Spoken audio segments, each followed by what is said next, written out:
Welcome, weary traveler, to the comforting gloom of hollow midnight.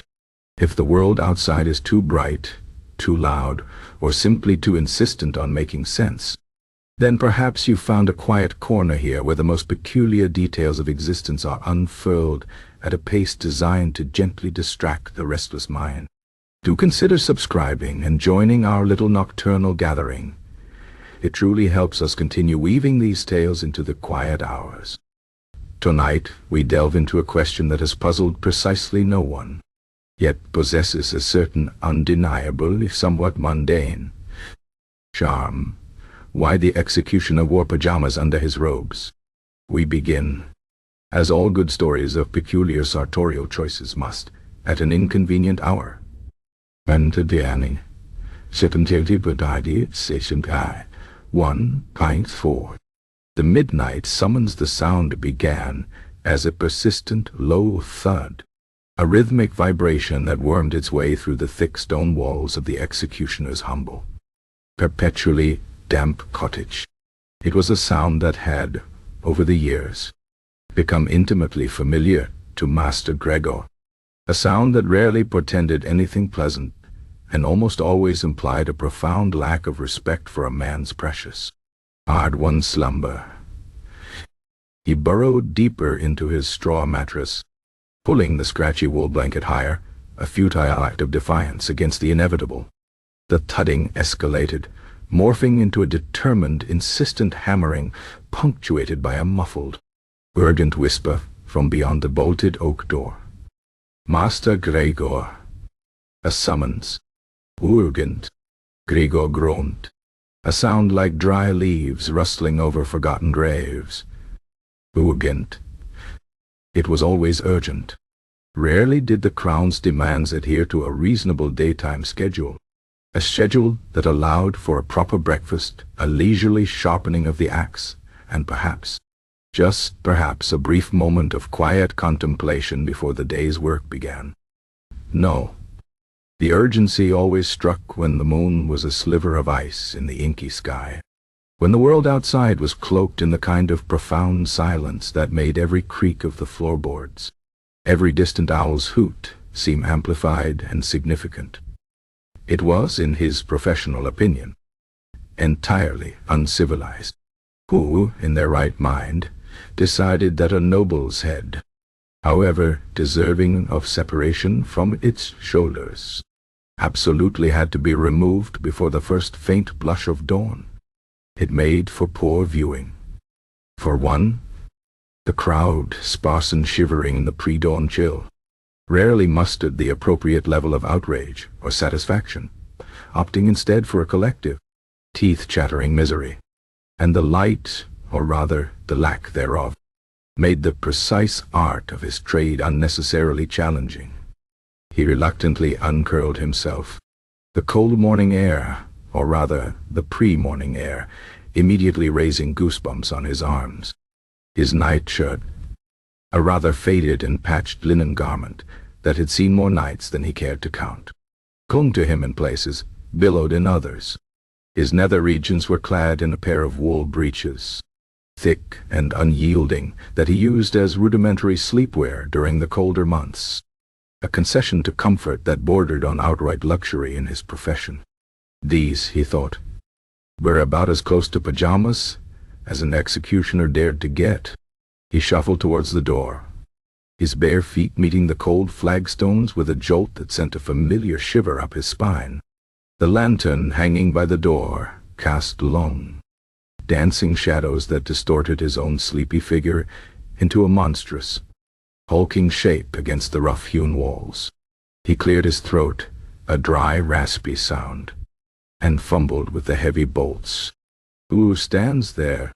he grumbled, his voice thick with sleep and irritation.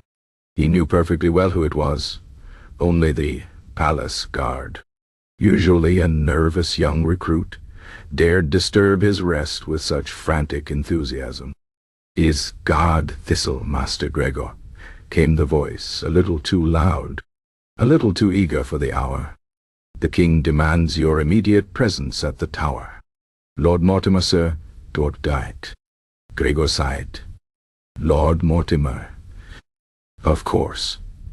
It always seemed to be the Mortimers. They were a perpetually troublesome clan, prone to plotting, grand pronouncements of dissent, and an almost pathological inability to keep their heads attached to their necks for extended periods. This particular Lord Mortimer, if Gregor remembered correctly, was the one who had attempted to smuggle a very large, very angry badger into the royal treasury, apparently under the misguided belief that it would deter tax collectors. A fool's errand, surely, and now a fool's end. Mortimer, Gregor muttered to himself, pulling the door open just enough to peer out into the oppressive darkness. At this hour, did he insult the king's sleep schedule as well? Gart Thistle, a lanky youth with a perpetually terrified expression, shivered visibly. He held a flickering lantern aloft, its weak glow doing little to dispel the gloom. He was bundled in a thick cloak, but Gregor could see the faint tremor in his hands. No. Master Gregor, Tandihid, Pafsen, Halidware. It seems he made some rather unflattering remarks about the Queen's new hat. And then, well, then he made a rather grand show of spitting on the royal seal. The king, sir, was quite displeased. Gregor snorted. A hat and a bit of spittle. And for that, a midnight summons. The absurdity of it all was truly remarkable. He stepped out onto the small cobbled path, the chill biting at his exposed skin. He was still in his night clothes, the thick wool breeches and linen shirt, entirely unprepared for the rigors of a nocturnal outing. His executioner's robes, thick and weighty, usually hung in the small antechamber, waiting for the solemnity of day. He imagined himself, axe in hand, standing on the scaffold, the pre-dawn wind whipping his nightshirt around his knees. It was a ludicrous image, one that might, he mused, lead to an entirely new kind of public spectacle. You'd think, Gregor said, rubbing his eyes with a large calloused hand, that a man of Lord Mortimer's standing, a man with such a keen eye for fashion critique and a certain salivary aplomb, would have the decency to commit his acts of treason at a more convenient time. Perhaps after luncheon, or during a pleasant afternoon promenade. He began to walk, his shoulders hunched against the cold thistle, scrambling to keep pace. The path was uneven, and fallen leaves, slick with dew, crunched underfoot. Thistle remained silent, clearly unnerved by Gregor's unusual conversational drift. He was accustomed to the executioner's grim silence, not his sleepy, existential musings on the social graces of regicides.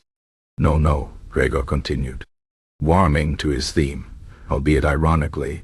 It's always the middle of the night. The nobles, they seem to relish being inconvenient, as if their final act of defiance isn't against the crown, but against the very concept of a sensible bedtime. One would think in their final hours, they'd wish for a bit of sun, a final glimpse of a blue sky, rather than the chill embrace of a moonlit gallows and a perpetually exhausted executioner. He paused, squinting at the faint outline of the castle walls against the star-dusted sky.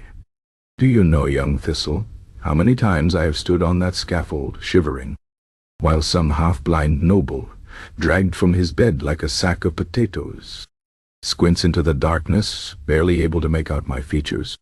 It's hardly the dignified end they, or I, deserve. It's unprofessional.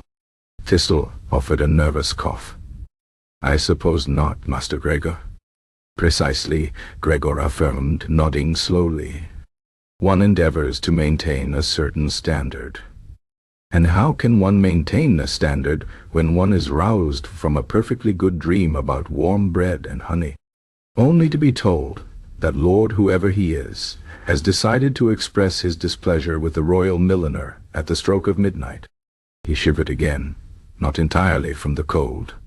The thought of being so unceremoniously yanked from the comfort of his bed, only to perform the most solemn of duties, always rankled.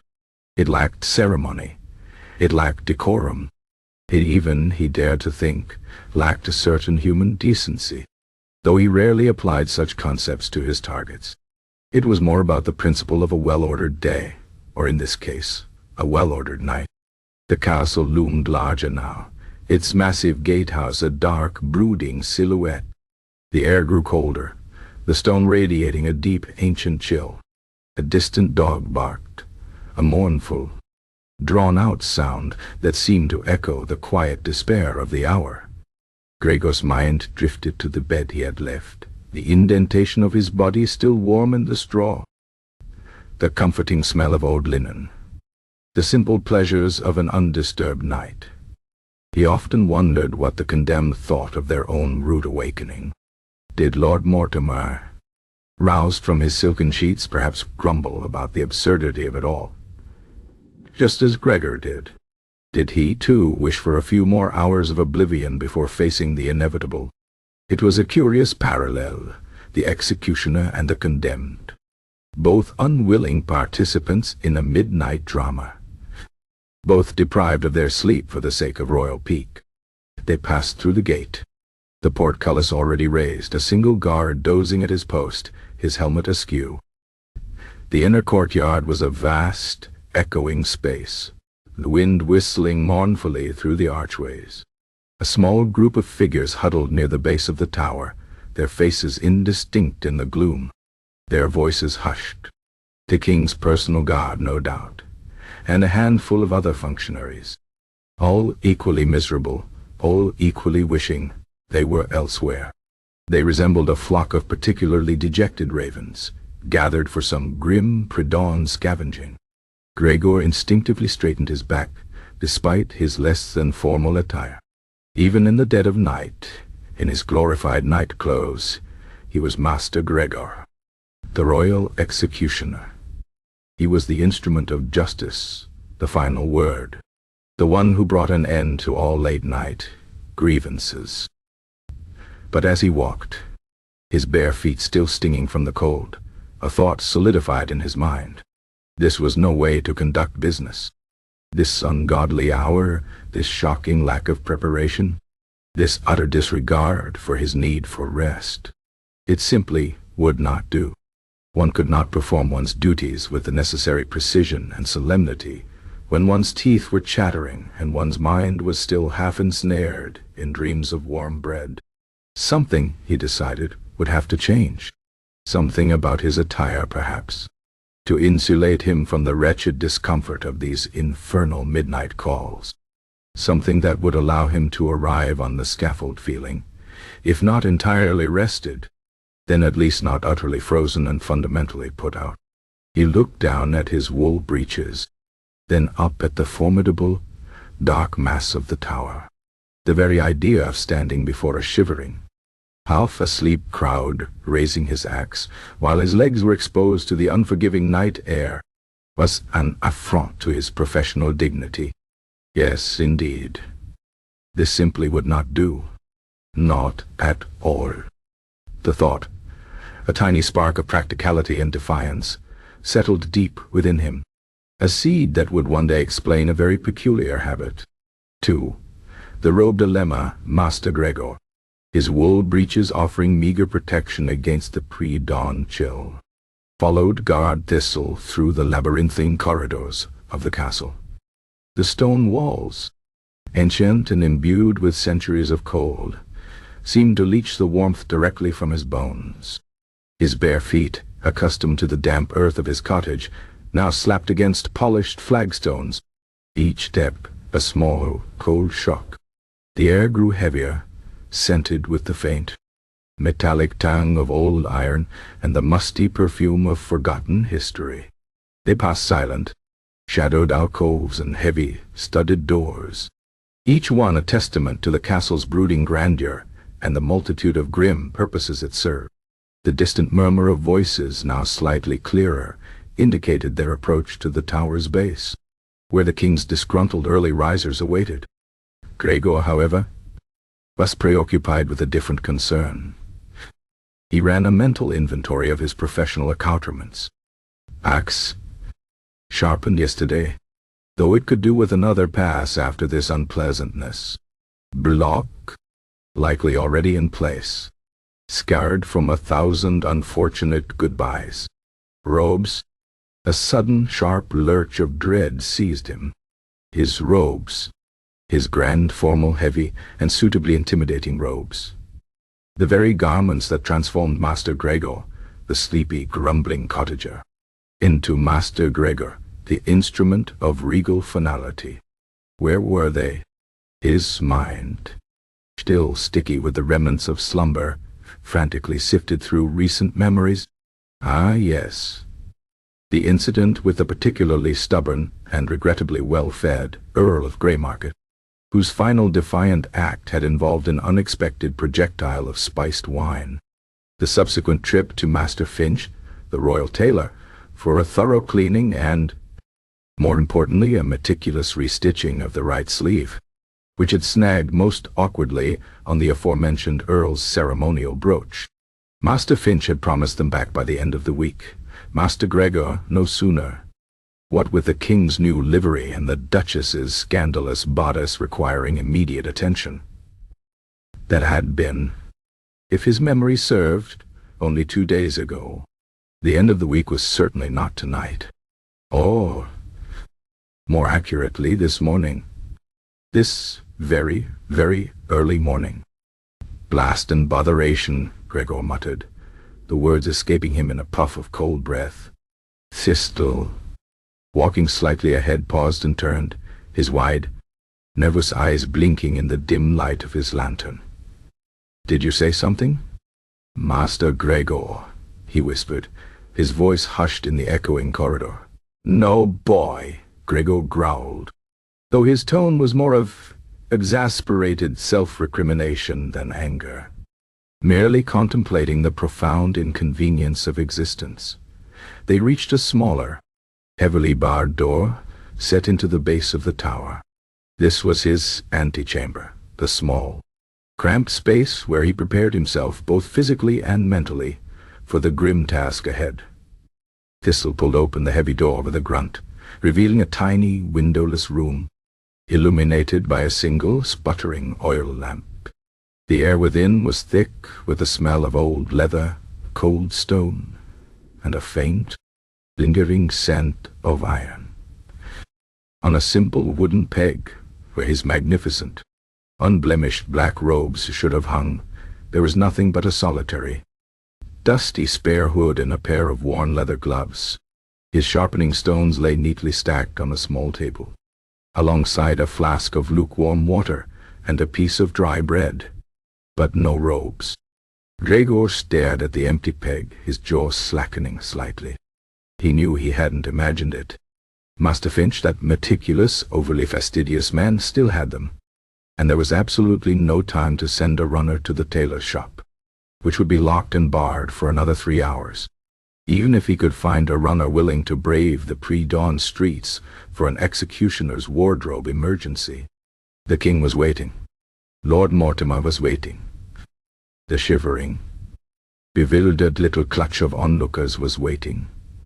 And here he was, Master Gregor, the royal executioner, standing in his nightshirt and wool breeches, looking more like a disgruntled baker roused from his sleep than a figure of royal justice. He ran a hand over his face, feeling the stubble prickle his palm.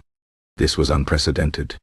Never in his long, distinguished, and frankly tedious career had he faced such a sartorial crisis. The robe wasn't just a garment. It was an extension of his authority, a symbol of the crown's unwavering judgment. It added gravitas. It made him look taller, more imposing, less sleep-deprived. It concealed the mundane reality of the man beneath, transforming him into something abstract, something purely functional. And now he had nothing. He glanced down at his current attire. The linen nightshirt, thin and worn, reached his knees. The wool breeches, thick and functional, certainly offered some warmth, but they were hardly suitable for public display, let alone a public execution.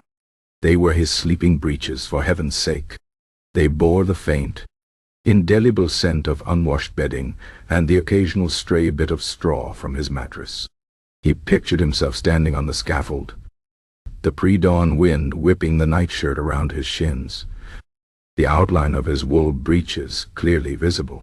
It was a sight that would inspire not awe, but a bewildered sort of pity, perhaps even a snicker or two from the more irreverent members of the crowd. It would undermine the gravity of the occasion entirely. He paced the small room, 3 steps one way, 3 steps back, his bare feet padding softly on the stone floor. What did he have?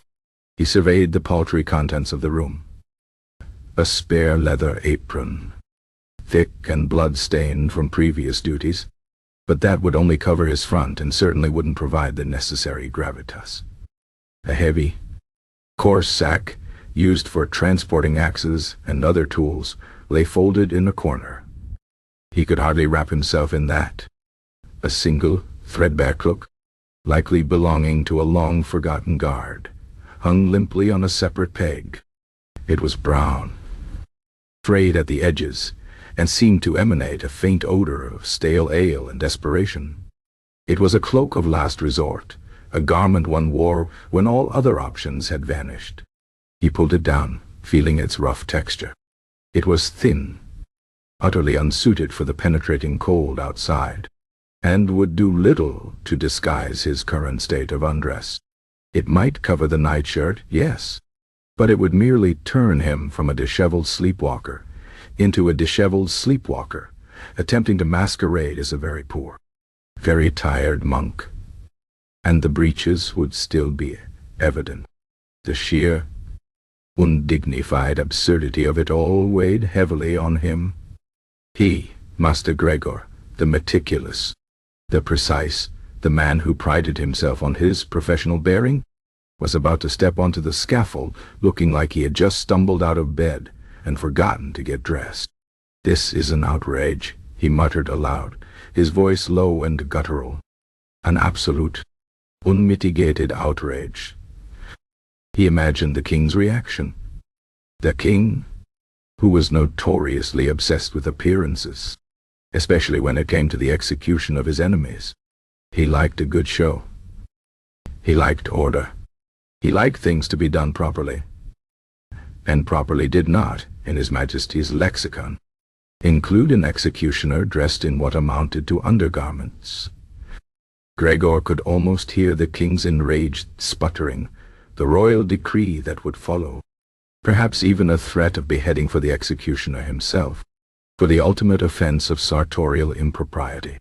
He knew he couldn't delay. The king's personal guard, led by the perpetually stern Captain Alaric, would be growing impatient.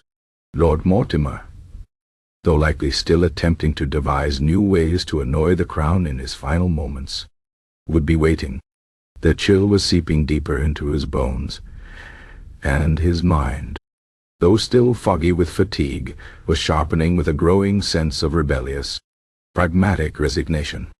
He had a duty to perform, a head to separate, and no robes.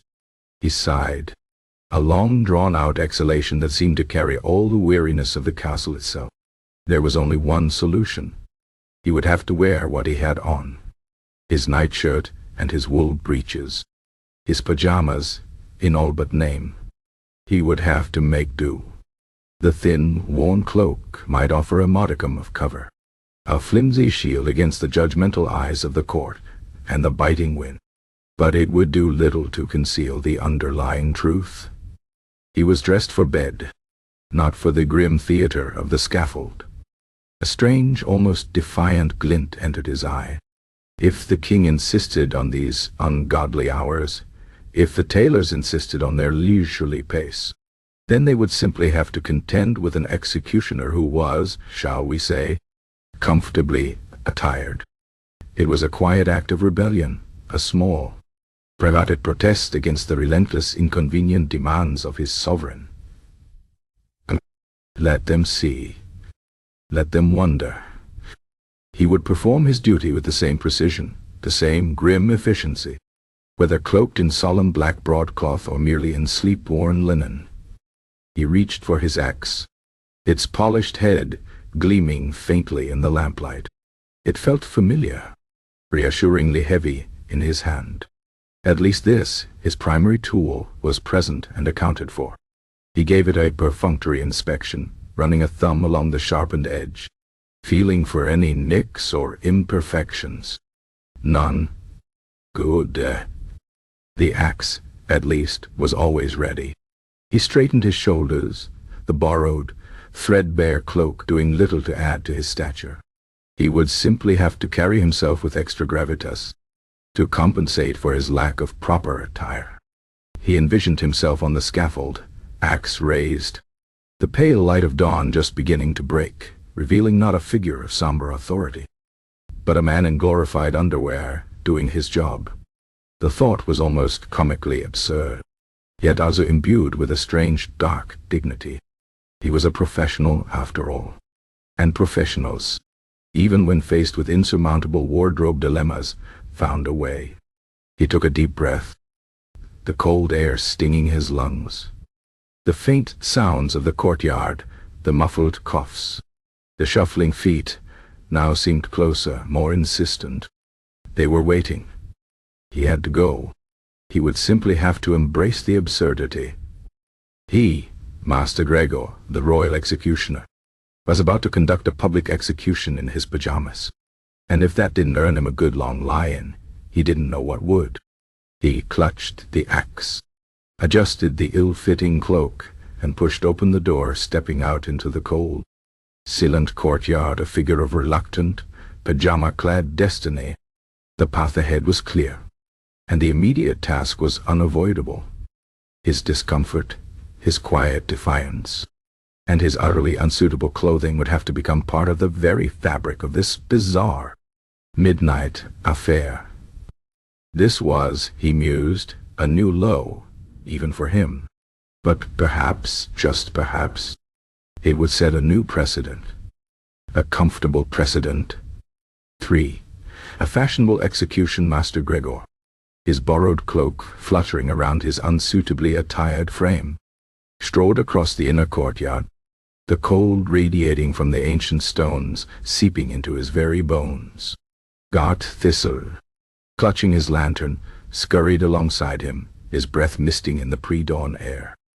The castle, usually a place of booming activity, was now eerily quiet, save for the mournful creak of the wind through its battlements and the faint, nervous shuffling of the small gathering by the tower's base. Gregor's bare feet, still accustomed to the relative warmth of his straw-strewn cottage floor, protested with every step on the rough cobbles, then the smoother flagstones. He could feel the cold drawing upwards, from his soles to his calves, an icy tendril seeking out the vulnerable skin beneath his thin linen nightshirt. The wool breeches offered some resistance, a fleeting illusion of comfort, but they were not designed for a public spectacle on a freezing morning. As they approached the cluster of figures, huddled like startled pigeons, the sounds became clearer. Hushed whispers, a nervous cough, the soft clinking of mail from the king's personal guard. Captain Alaric, a man whose stern countenance seemed permanently etched onto his face, stood a little apart, his arms crossed, his gaze fixed on the scaffold. Lord Mortimer, pale and stoic, stood flanked by 2 guards, his hands bound. He looked, Gregor noted with a fleeting, professional assessment, surprisingly composed for a man about to lose his head over a hat and a bit of spittle. Perhaps he was still half asleep himself. The scaffold loomed, a stark, dark silhouette against the barely discernible lighter hue of the eastern sky. The wooden beams, worn smooth by countless previous encounters, looked even more formidable in the dim light. The block, a grim, squat thing, was already in place, glinting faintly with dried residue. A chill, more profound than mere temperature, emanated from it. This was the stage, and Gregor, unfortunately, was the reluctant star, dressed for a very different kind of performance. As they drew closer, the small gathering turned their collective gaze upon him.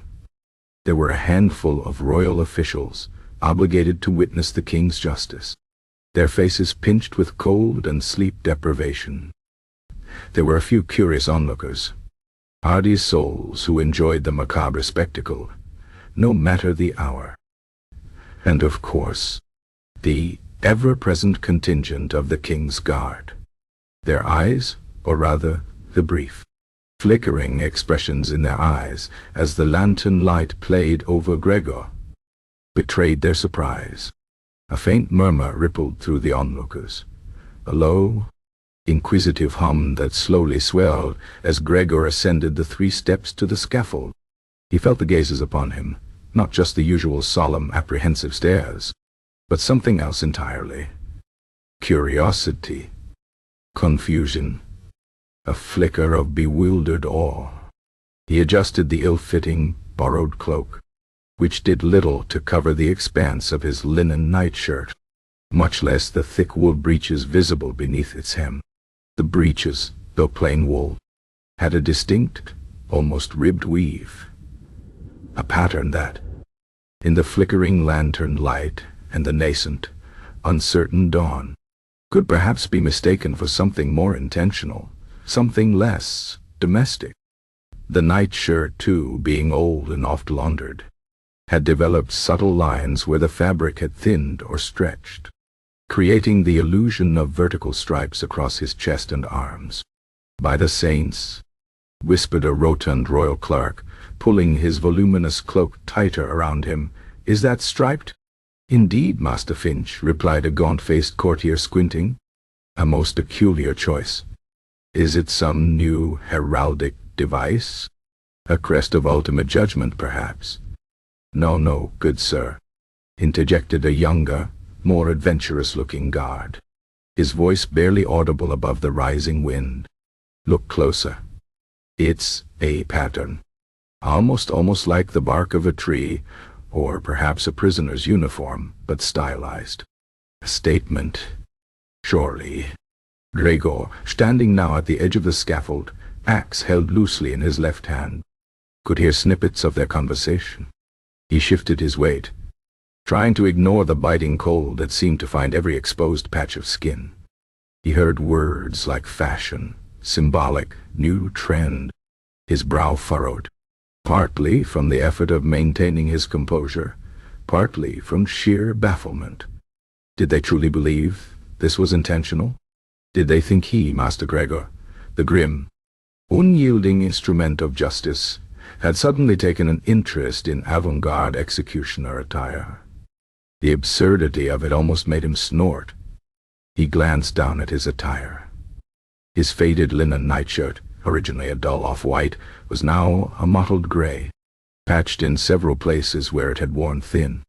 The wool breeches, a deep, practical brown, indeed had a prominent vertical ribbing in their weave, a feature meant for warmth and durability, not for visual effect.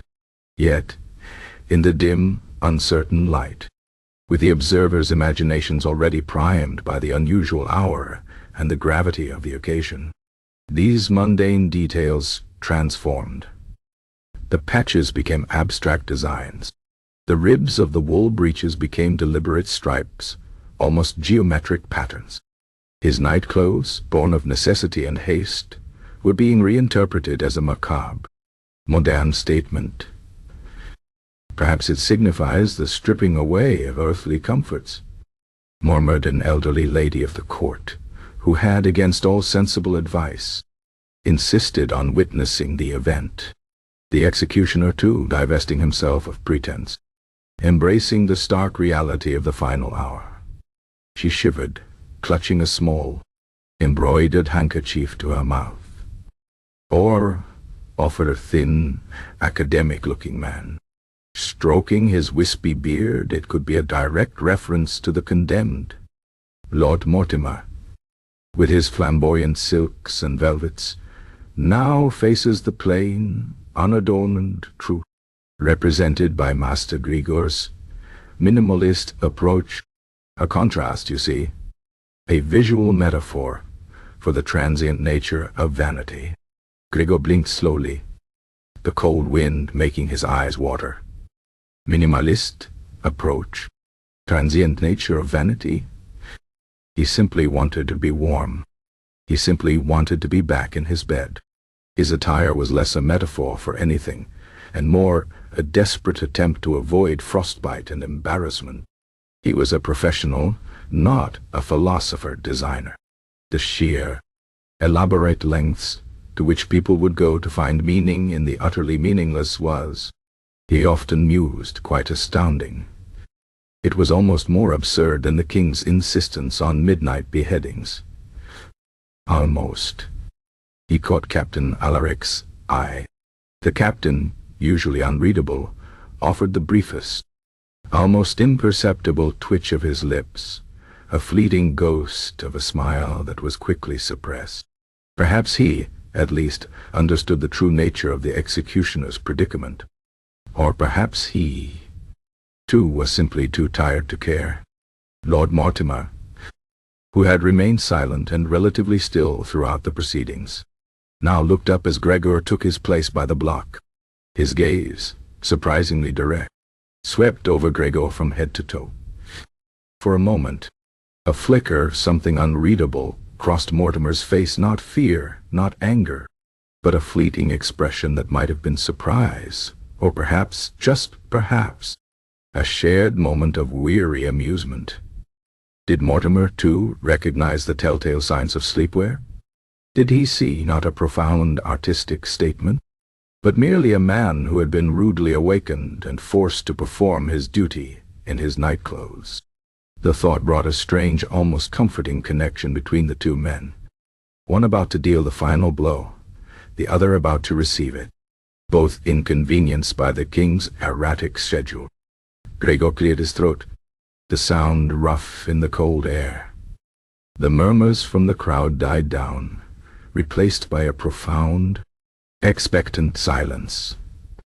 The first faint, gray light of dawn began to paint the eastern sky, turning the cold stones of the castle a muted, somber hue. The outline of the gallows became sharper, the rough texture of the wooden block more distinct. The air smelled of damp earth and the promise of a colder day. He took his position, his feet, still bare and stinging, firmly planted on the scaffold's rough planks. He lifted his axe, the polished steel catching the faint, burgeoning light, reflecting it with a dull gleam. The weight of it was familiar, reassuring. This, at least, was as it should be. The axe was in place, the block was in place, the condemned was in place. Only the executioner seemed to be somewhat out of place, a silent, standing joke in his accidental fashion statement. He took a deep breath, the cold air filling his lungs.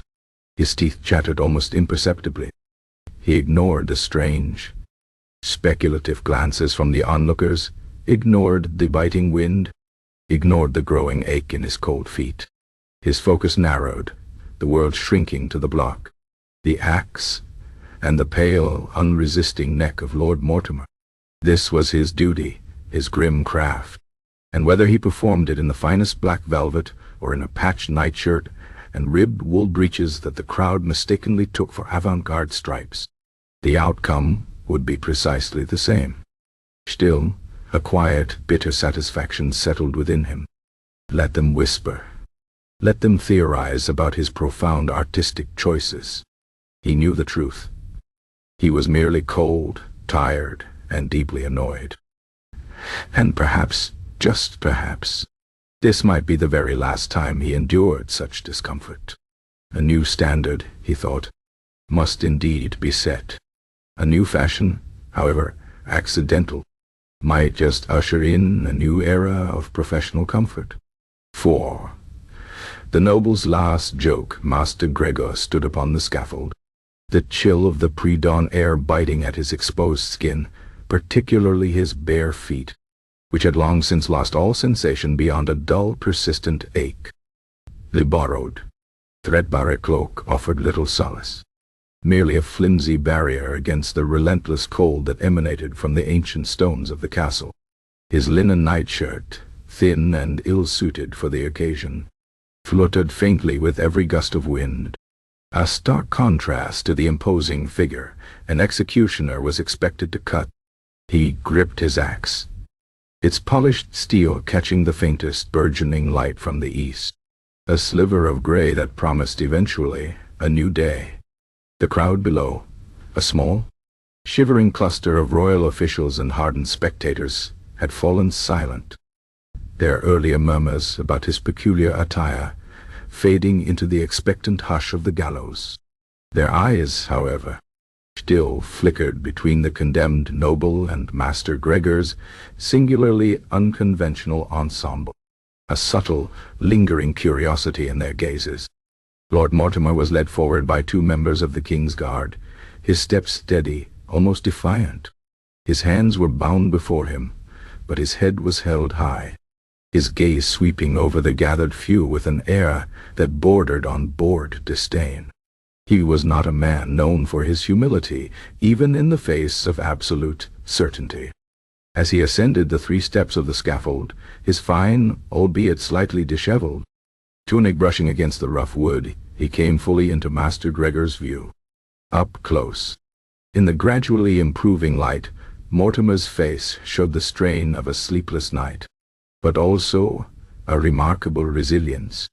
He was thin-lipped, with sharp, intelligent eyes that missed very little. He reached the top step, turning to face Gregor directly. For a long moment, their eyes met. Gregor, unblinking, maintained his professional, stoic expression, his gaze fixed on the neck that would soon meet his axe. Mortimer's eyes, however, dropped slowly from Gregor's grim face, down the borrowed cloak, past the visible hem of the nightshirt, and finally settled upon the unmistakable, vertically ribbed wool breeches, the very stripes that had so captivated the crowd below. A flicker, a genuine, unbidden flicker of surprise, then something akin to bewildered amusement, crossed Lord Mortimer's face. It was a fleeting expression, gone almost as soon as it appeared, replaced by his usual haughty composure. But it was enough. Gregor, trained to observe the slightest tell, the merest tremor of fear or defiance in his subjects, noticed it. He knew instinctively that Mortimer had not seen a profound symbolic statement, or a macabre new trend, but simply what it was.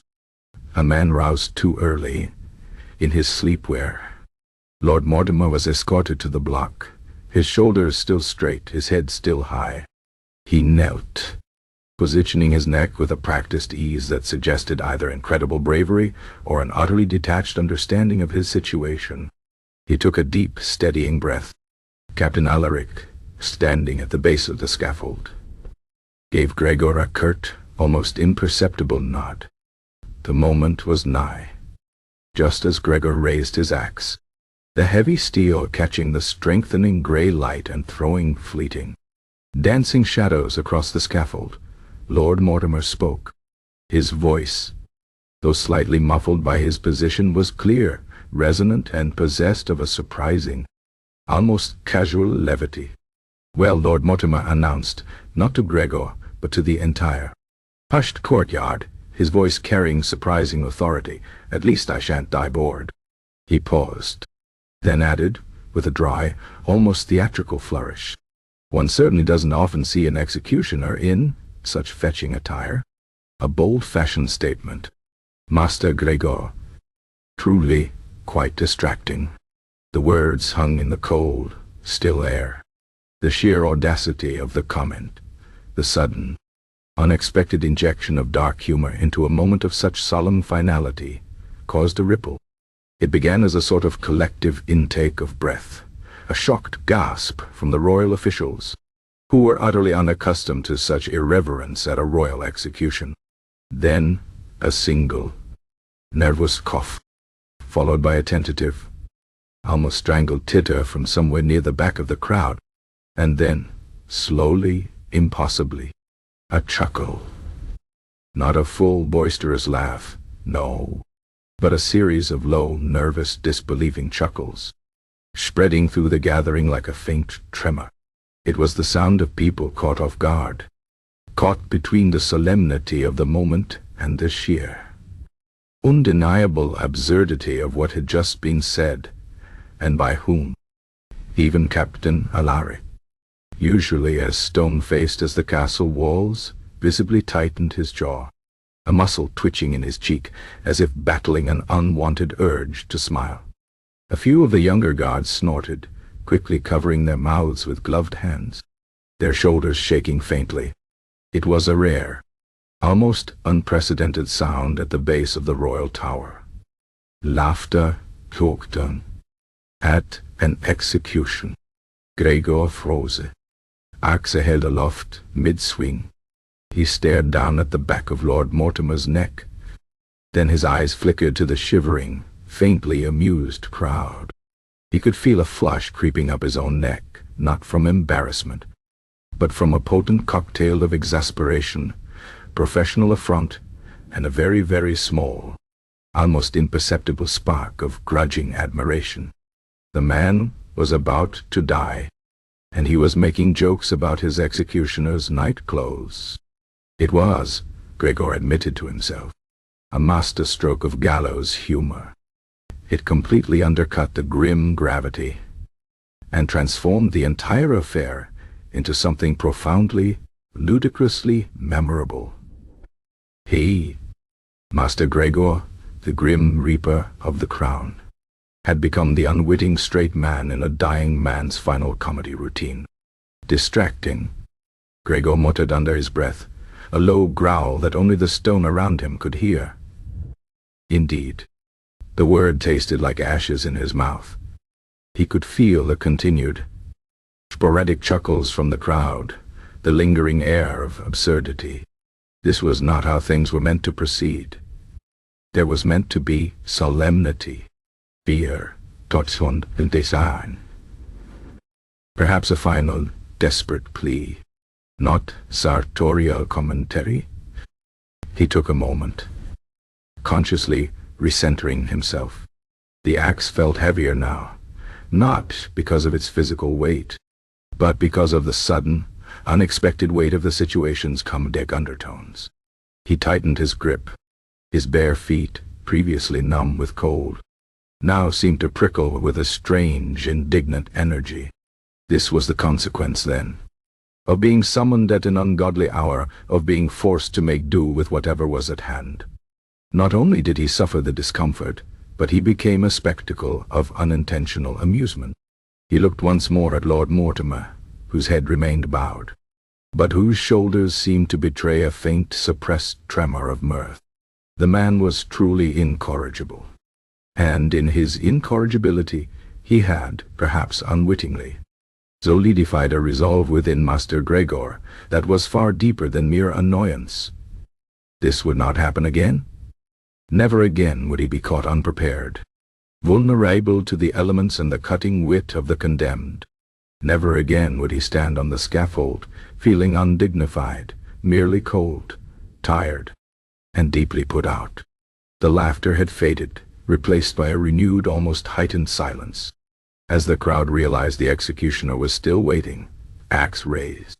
The moment of levity had passed, leaving behind a lingering sense of surrealism, a faint echo of the absurd. The air remained bitterly cold, the first faint hint of blue now visible in the eastern sky. But the chill that now permeated Gregor was less about temperature and more about a quiet, determined resolve. He cleared his throat, the sound a sharp, authoritative rasp in the quiet. The last remnants of mirth vanished from the crowd. All eyes returned to the block. His mind cleared, focusing once more on the task, his duty. This was his purpose. And while Lord Mortimer's final joke might forever be etched into the annals of peculiar court anecdotes, it would also be the catalyst for a very particular, very practical change in the royal executioner's professional wardrobe. The irony was not lost on Gregor, even in that solemn moment. He, the man of grim finalities, was about to become the unlikely pioneer of comfort. He brought the axe down, the sharp, decisive tool cutting through the morning stillness, a sound that brought an abrupt, undeniable end to both Lord Mortimer's life and his final, most unexpected jest. The cold remained, but a new resolute warmth had begun to stir within Master Gregor, a quiet promise of much softer, much warmer garments to come. 5. The comfort of the condemned, a sharp, decisive thud of the axe, echoed briefly in the pre-dawn stillness, then faded, leaving behind a profound silence that settled heavily upon the courtyard. A collective shudder rippled through the small assembly below the scaffold, a release of held breath, a testament to the abrupt finality of the act. Master Gregor stood, axe still held firmly in his grip, watching as the king's guards moved swiftly, professionally, to attend to the grim aftermath. Lord Mortimer's body, now mercifully still, was gently, if somewhat unceremoniously, lifted and carried away, a dark bundle swallowed by the encroaching shadows of the castle's inner passages. The block, scarred and dark, remained a silent, immutable witness to another dawn-lit decree. Gregor remained on the scaffold for a moment longer, the cold wind whipping the thin, borrowed cloak around his legs, doing little to dispel the deep chill that had set into his bones. His bare feet, still stinging from the cold flagstones, felt as though they belonged to someone else, utterly detached from the rest of him. The faint light from the east, a pale, bruised gray, began to reveal more of the courtyard, highlighting the pinched, relieved faces of the onlookers and the stoic, unmoving visages of the king's guard.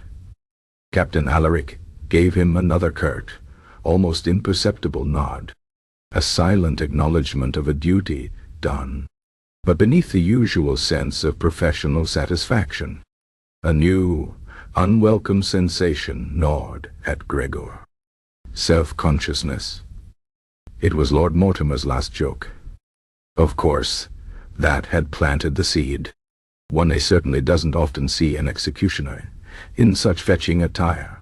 And the words, delivered with such dry wit from a man, literally seconds from death, continued to reverberate in Gregor's mind, a quiet, insistent echo. And the chuckles. Oh, the chuckles. A rare, almost sacrilegious sound at a royal execution. He had felt the eyes upon him. Not just the usual apprehensive or morbid stares, but gazes laced with an undeniable, if suppressed, amusement. They had seen him, not Master Gregor, the fearsome instrument of justice, but Master Gregor, the cold, disheveled man in his sleepwear. He slowly descended the scaffold steps, his axe now lowered, its head resting on his shoulder. The cold seemed to deepen with every step away from the relative prominence of the platform. He passed the gaunt-faced courtier, who quickly averted his gaze, and the rotund royal clerk, whose face still wore a faintly bewildered expression. They had seen the stripes, the bold-fashioned statement. They had not seen the simple, undeniable truth that he had been yanked from his bed, his proper robes languishing at the tailor's, and was now utterly, miserably, and publicly uncomfortable. He reached the ground, Guard Thistle nervously waiting, clutching his lantern. Master Gregor, Thistle began, his voice barely a whisper. Was he? Gregor merely grunted, a low, guttural sound. He did not need Thistle to finish the sentence. Yes, he was. He was joking. About him? About his appearance. It was an indignity, an unexpected layer of humiliation added to an already unpleasant task. He, the purveyor of grim finalities, had become the unwitting punchline. As he walked back towards the antechamber, the biting wind swirling around his thin nightshirt and thick breeches, Gregor found himself engaging in a silent, imaginary dialogue with the recently deceased Lord Mortimer. Fetching attire, you called it? Did you, Lord Mortimer? Gregor thought, his internal voice heavy with weary sarcasm. You think this is a choice? A deliberate act of sartorial rebellion against the stifling conventions of the court.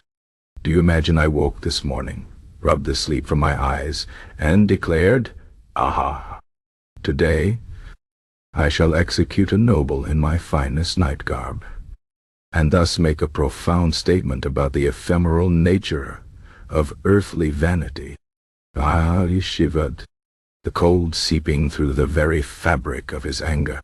No, my lord, I did not. I was called, as usual, in the dead of night, dragged from a perfectly adequate dream about a particularly plump pheasant roasting over a warm fire. And then I found that my proper robes, the very garments that convey the appropriate solemnity for a beheading, were languishing in the hands of Master Finch, who, I might add, insists on taking 3 days to restitch a sleeve snagged by your own cursed brooch. He paused in his mental rant, stopping just inside the antechamber, where the single oil lamp still flickered. The cold in here was marginally less intense, but the dampness clung to the stone walls.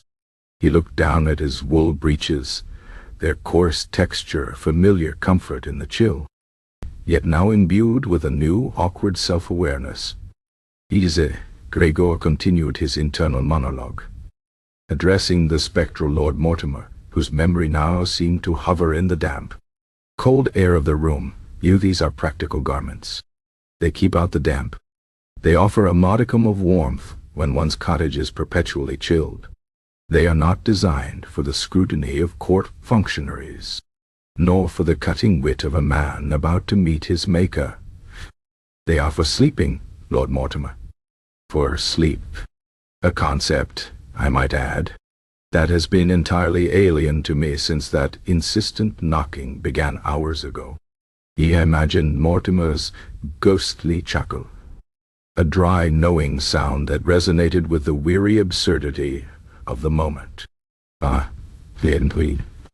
Master Gregor, the imagined Mortimer replied, his voice a smooth, silken murmur, tinged with a faint posthumous amusement.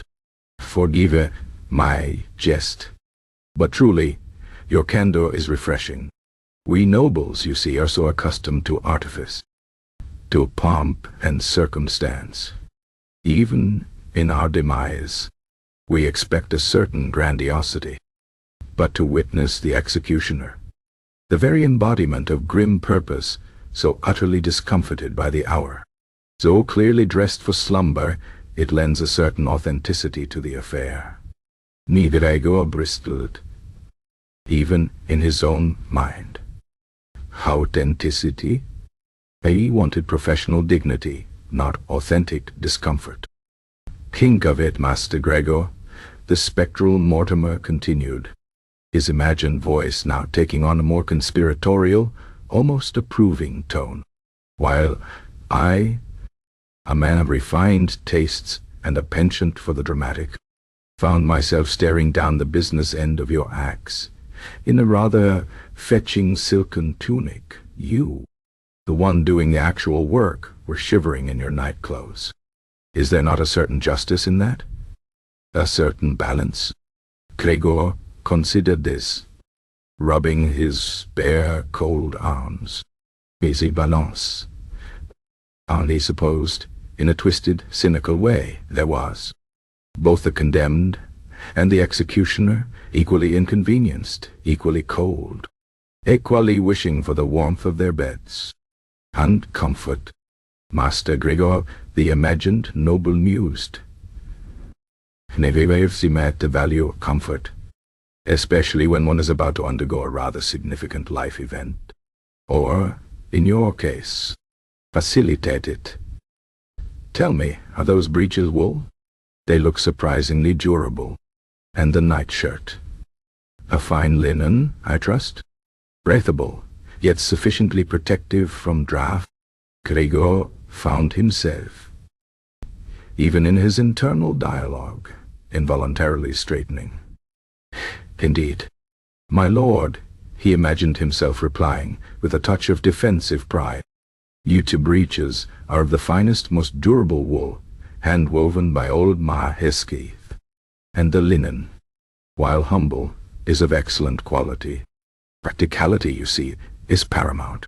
One cannot perform one's duties effectively if one is distracted by debilitating cold. More precisely, he imagined Mortimer exclaimed, a note of genuine approval entering his spectral voice.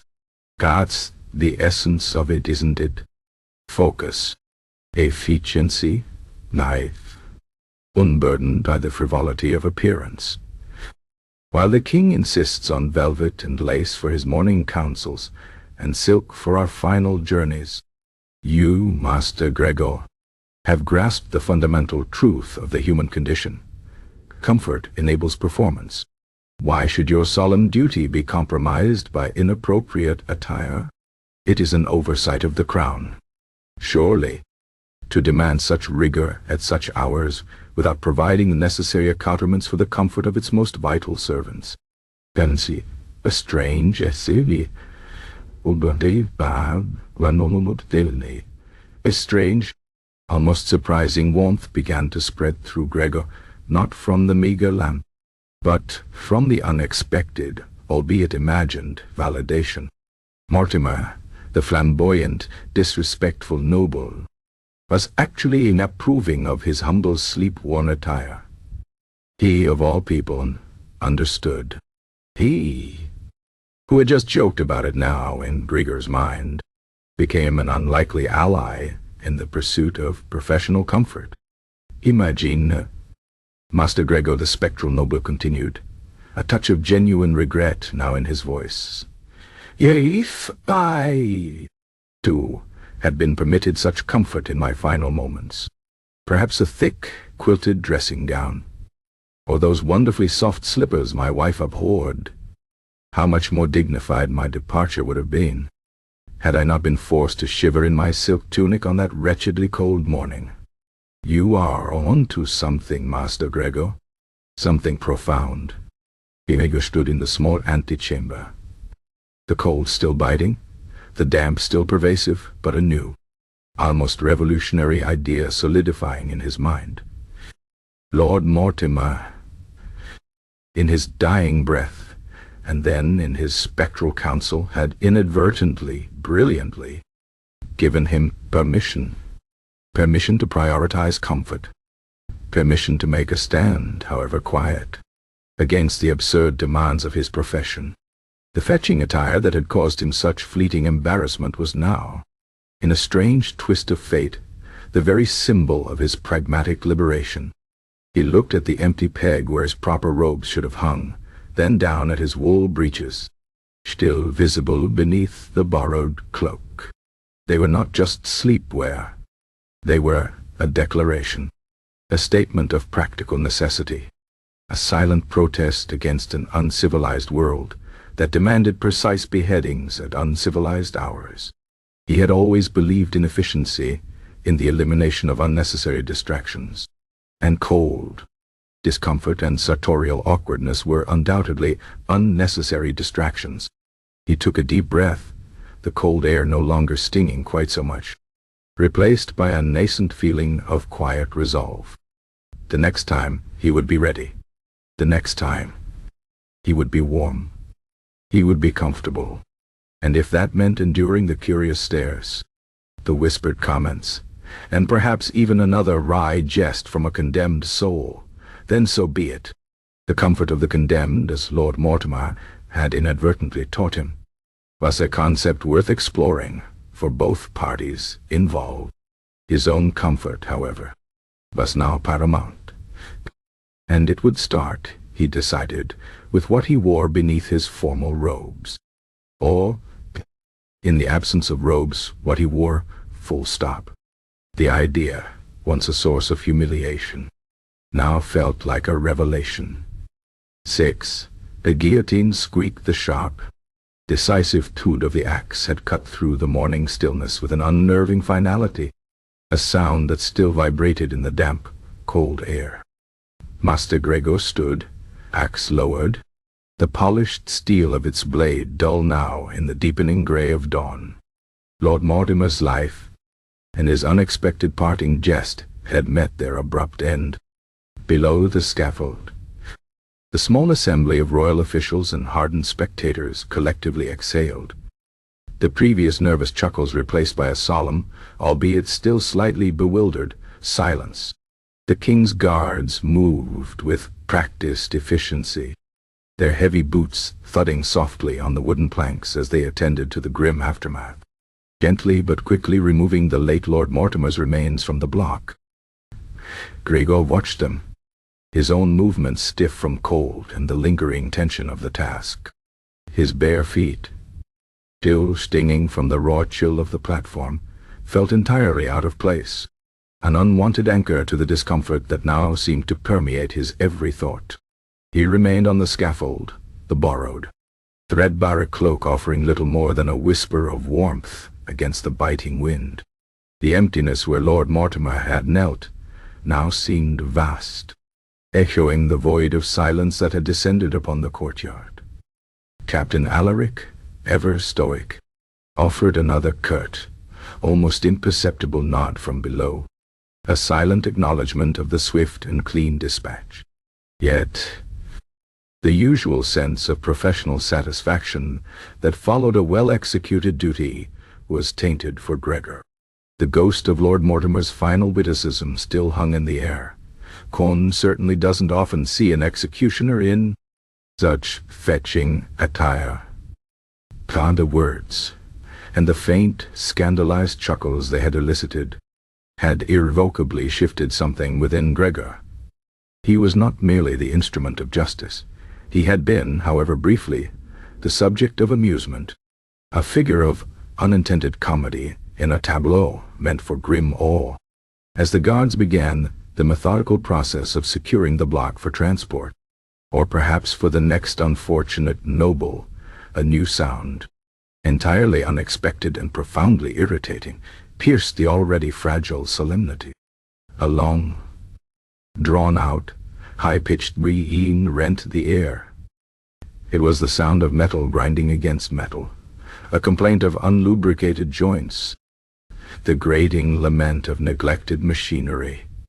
It came from the base of the block itself, where a heavy iron clamp, a new addition insisted upon by the king for improved stability during the beheading process, was being unlatched. This new contraption, a cumbersome device designed to hold the condemned's head absolutely still and prevent any last-minute movements, was ostensibly meant to make Gregor's job easier. In practice, it was merely another poorly maintained piece of apparatus in a palace full of them. The squeal was utterly dreadful. It was not a subtle creak, nor a polite groan. It was a piercing, ear-splitting shriek that seemed to mock the very concept of dignity. It dragged on, prolonged by the efforts of the guards who wrestled with the stiff, uncooperative lever. The sound vibrated through the very planks of the scaffold, a harsh, discordant note in the otherwise silent, dawn-lit scene. The effect on the small gathering was immediate and universal. Faces that had just begun to regain their somber composure contorted into winces of acute discomfort. Several of the onlookers instinctively clapped their hands over their ears. The royal clerk visibly flinched, his eyes watering. Even Captain Alaric, usually unperturbed by the cacophony of court life, allowed a single, exasperated sigh to escape him.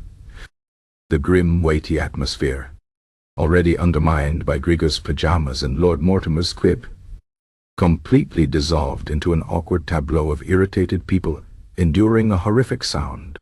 The very machinery of justice, the rigid, unfeeling apparatus of the crown, had let out a desperate, embarrassing yelp.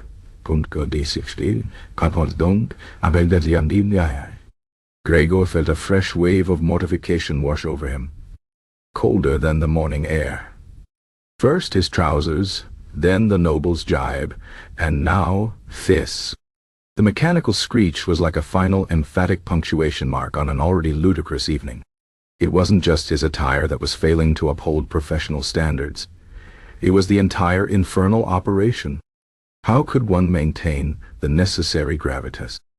the imposing aura of an unyielding instrument of justice. When the very tools of the trade sounded like a dying cat being dragged across a rusty grater, it was preposterous. It was an insult to his craft. He gritted his teeth, his hand tightening on the axe handle. This was beyond inconvenience. This was a professional affront. He, Master Gregor, worked with precision, with a silent, unwavering focus. He brought swift, clean endings. This unholy screech was the very antithesis of that. It was clumsy. It was undignified. It was, in his professional opinion, entirely unprofessional. The king, in his infinite wisdom, had commissioned a head restraint device that shrieked louder than the condemned. The gods finally, with a mighty groan and a final lingering "Squeak," managed to unlatch the clamp. The sound died, leaving behind a ringing silence that felt even more profound than before, punctuated only by the distant mournful cry of a rook. A few members of the crowd rubbed their temples. Others exchanged weary glances. The magic, the grim illusion of unwavering power, had been well and truly broken. Gregor looked down at his wool breeches, then up at the pale sky, where the first faint blush of pink was finally beginning to appear. The chill remained, biting and persistent. He had suffered the cold, endured the mockery of a dying man, and now, being subjected to the screeching protest of a rusty mechanism, it was too much. The thought that had begun to solidify in his mind earlier, the quiet, defiant spark of practicality, now blazed into a resolute furnace. This could not, would not, continue.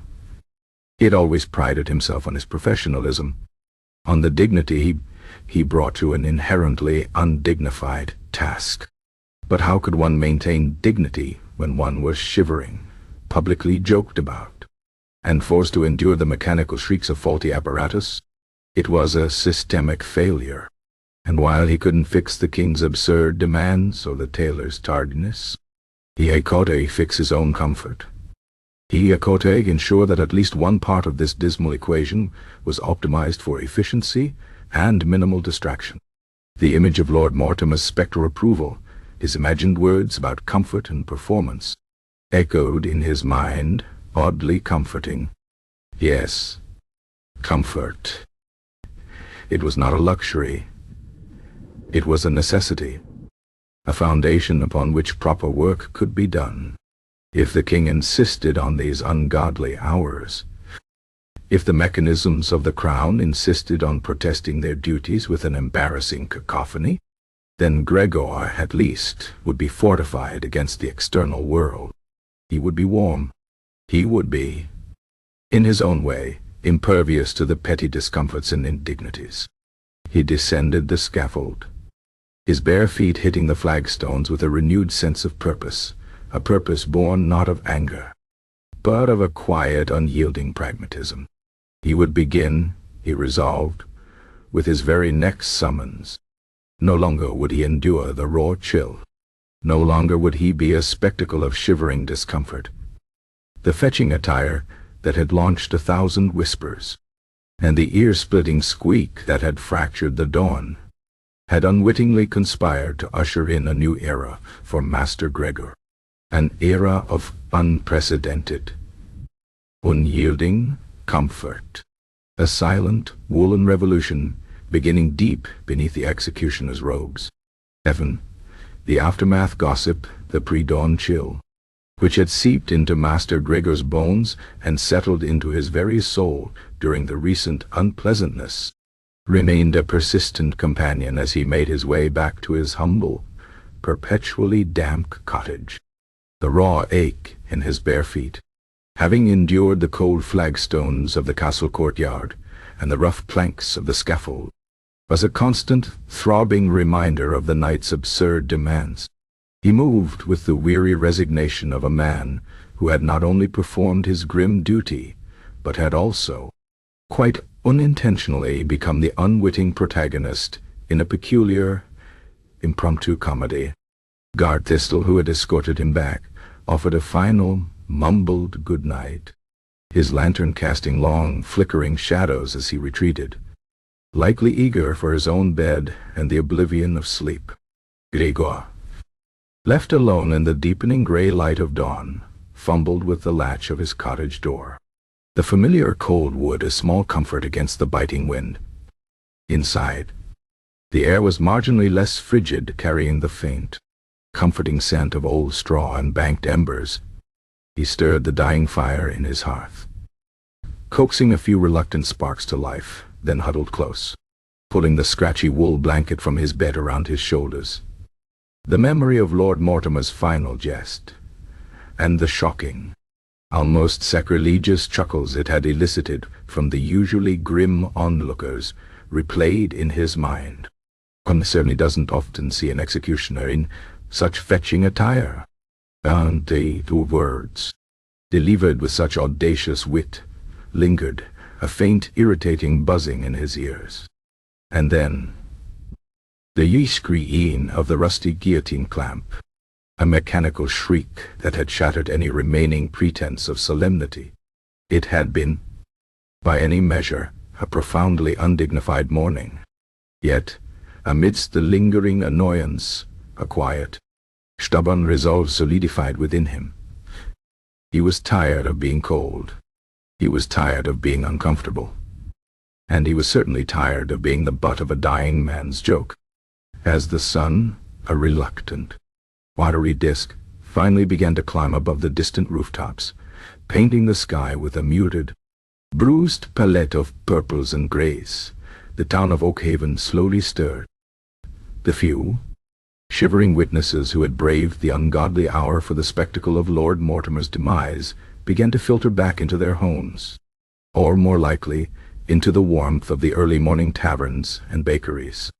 And with them, they carried the morning's peculiar tale. The first whispers began in the royal palace itself, amongst the minor officials and footmen who had been privy to the dawn spectacle. "Did you see Master Gregor?" whispered a particularly gossipy chambermaid to a kitchen boy, as they stoked the morning fires. In his night clothes he was, with those peculiar striped breeches, and barefoot. The kitchen boy gasped, dropping a log. "By the saints! Is he unwell? Or has he gone quite mad?" "Mad, perhaps," the chambermaid mused, polishing a copper pot with unnecessary vigor. "But some say it was a statement, a bold defiance. The Lord Mortimer, he even joked about it, right before. Well, you know." This snippet of conversation, like a persistent dandelion seed, floated through the palace, carried on the drafts of early morning duties. It reached the scullery maids, who then passed it to the stable boys, who, in turn, relayed it to the vendors, delivering fresh produce to the palace kitchens. By mid-morning, the story had left the confines of the castle walls, and was blossoming in the bustling market square, and the smoky warmth of the town's alehouses. "I tell you," declared old Widow Grimshaw, her voice raspy from a lifetime of shouting at unruly children and stubborn chickens, as she bought a loaf of bread. He looked like Head just rolled out of his straw, and forgotten to put on his proper robes. Laziness. That's what it is. No respect for the crown, no respect for the condemned, no respect for the sacred act of beheading. Young Thomas, the baker's apprentice, nodded sagely. "My Uncle Bert, he saw it with his own eyes," said the executioner. Had stripes, clear as day. Not the usual somber black, but a kind of peculiar patterned gray. Some say it's a new style, you know, for the modern age of justice. A more transparent look, perhaps, to show the true man beneath the grim facade. "Transparent nonsense," scoffed a gruff merchant, counting his coins. The man was half asleep, I wager. Probably had too much ale the night before. stumbled out of bed and just grabbed the first thing he could find. An executioner, dressed like a common laborer on his day off. What next? Will the king demand audience in his nightcap? The theories multiplied and mutated with each retelling. In the taverns, over lukewarm ale, men argued fiercely about the true meaning of Master Gregor's attire. It signifies the humility of death, slurred one particularly philosophical drunkard, gesturing wildly with his tankard. He divests himself of earthly pomp to meet the soul on an equal footing, stripped bare before the ultimate judgment. Nonsense, Barnaby, retorted his companion, wiping ale from his beard. He's clearly grown too fat for his old robes, and Master Finch is too slow with the new ones. He was forced to improvise. A man of his stature, having to wear his night drawers for a royal beheading. The indignity. A group of women by the communal well huddled together, their voices low and conspiratorial. Perhaps he has a secret affliction, poor man, whispered one, her eyes wide with sympathy. A skin ailment that requires only the softest, loosest linen against his flesh, even in the cold. It must be a terrible burden to be so afflicted and yet tasked with such grim duties. Or perhaps, interjected another, her voice a dramatic stage whisper, he is a creature of the midnight hour. They say executioners are touched by the shadows, that they prefer the gloom to the light. Maybe his body has simply adapted, and he can no longer bear the weight of proper daylight clothing. He becomes more himself, under the moon's pale glow. The children, too, picked up on the strange tale. They would whisper behind their hands when Master Gregor, a solitary, imposing figure even in his off-duty clothes, passed through the town on his infrequent errands. There goes the pajama man, they'd hiss, dissolving into giggles, though never loud enough for him to hear. The very term pajamas was a new one, conjured up by the townsfolk to describe the unusual, yet undeniably comfortable-looking garments Gregor had worn. They were too soft for breeches, too informal for proper undergarments. They were pajamas. Gregor, of course, thus oblivious to the wild theories spun in his absence. His life was a quiet, solitary existence, revolving around the maintenance of his tools, the upkeep of his small cottage, and the grim, unpredictable demands of his profession. He rarely frequented the taverns, and when he did, a respectful silence born of fear and awe typically descended upon the patrons. No one dared to discuss his attire directly to his face. Yet he felt the subtle shift. The glances were longer, more inquisitive. The whispers, though he couldn't discern the words, were undeniably about him. He noticed the way certain people would quickly look away, a faint flush rising on their cheeks as if caught discussing something scandalous. He saw the children point, though they always dropped their hands the moment he met their gaze. He was no longer just Master Gregor, the royal executioner, an unyielding figure of fear and respect.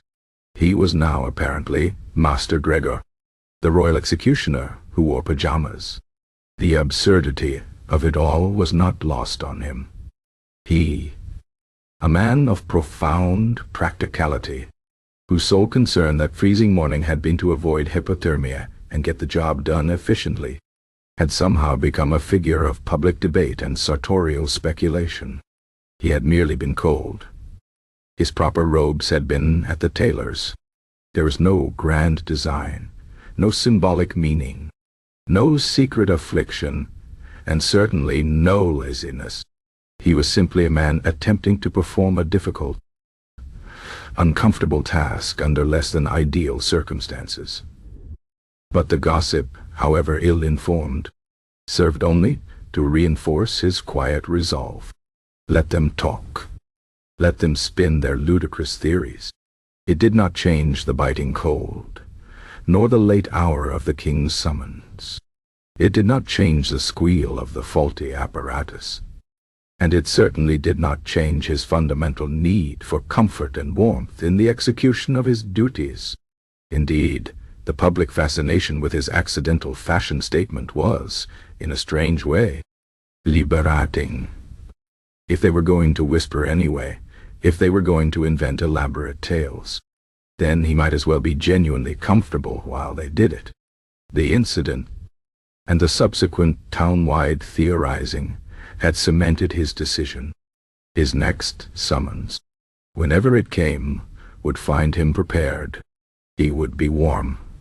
He would be insulated against the cruel indifference of the pre-dawn hours.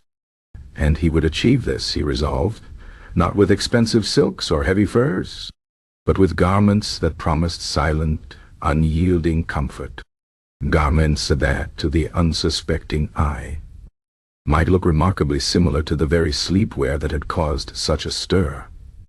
The townsfolk were already accustomed to the stripes, to the minimalist approach. They had, in their own misguided way, paved the path for his comfort revolution. And so Master Gregor, the reluctant pioneer, began to plan for a future where his dignity and his warmth were paramount, regardless of the king's demands or the town's relentless chatter. 8. Put on then. The king's inquiry the days following the unceremonious dawn of Lord Mortimer's departure from this mortal coil had settled into a quiet rhythm for Master Gregor. He had returned to his cottage, warmed himself by the meagre fire, and spent the better part of the morning honing his axe to a razor's edge, a task he found deeply meditative and far less irritating than royal summonses or squealing machinery. The raw ache in his feet had subsided, replaced by a dull throb that served as a persistent, if unwelcome, souvenir of the morning's chill. He had, in the brief moments between his chores, even begun to sketch rudimentary designs for new, perhaps more adequately insulating, undergarments. His mind, practical to a fault, now saw comfort not as a luxury, but as a critical component of professional efficacy. The public's bewildered murmurs, the condemned noble's parting jest, and the guillotine's unholy shriek had solidified his resolve. Never again would he suffer such discomfort, such undignified exposure, during the performance of his solemn duties. He had just settled down with a mug of lukewarm ale and a particularly challenging crossword puzzle, a gift from a surprisingly well-read jailer, when the knocking began again. This time, it was not the frantic, muffled thudding of a midnight crisis. It was a formal, measured rap, firm and authoritative, yet devoid of the panic that usually accompanied his ungodly call to action. Gregor sighed, a sound of profound resignation. Another summons. He wondered briefly if another noble had insulted a hat, or perhaps a particularly sensitive royal poodle. He hoped, for the sake of his still grumbling stomach, that it was at a more reasonable hour. He unbolted the door to find not a nervous guard thistle, but a liveried royal herald, resplendent in the king's own colors, his face as stiff and unyielding as the parchment he held in his gloved hand. Behind him stood 2 fully armored royal guards, their presence lending an unmistakable air of gravitas to the summons. "Master Gregor," the herald announced, his voice clipped and precise, "by order of His Majesty, King Oberon IV, you are commanded to attend him at the palace immediately. He requires a private audience." Gregor raised a weary eyebrow. "Private, you say? Not another dawn-lit spectacle, I trust. My robes, you see, are still at Master Finch's, doer for mending, and I find myself ill-equipped for impromptu public appearances." He allowed a hint of dry sarcasm to color his tone, a small internal rebellion against the crown's relentless demands. The herald merely blinked, a flicker of something unreadable, perhaps confusion. perhaps a well-practiced disregard for the lower ranks passing through his eyes. The king merely stated, "Immediate." He did not specify attire, Master Gregor. Though, I should mention, he did specify that you should bring your explanation. My explanation? Gregor repeated, a slow, dawning realization spreading through him. It was not about a new head, then. It was about his head, or rather, what had been on his head. Or rather, what had been under his borrowed cloak. The gossip, then, had indeed reached the highest echelons. The king, obsessed with appearances, had heard the whispers, seen the snickers, and was now demanding an accounting for the royal executioner's accidental fashion statement. It was, Gregor mused, utterly typical.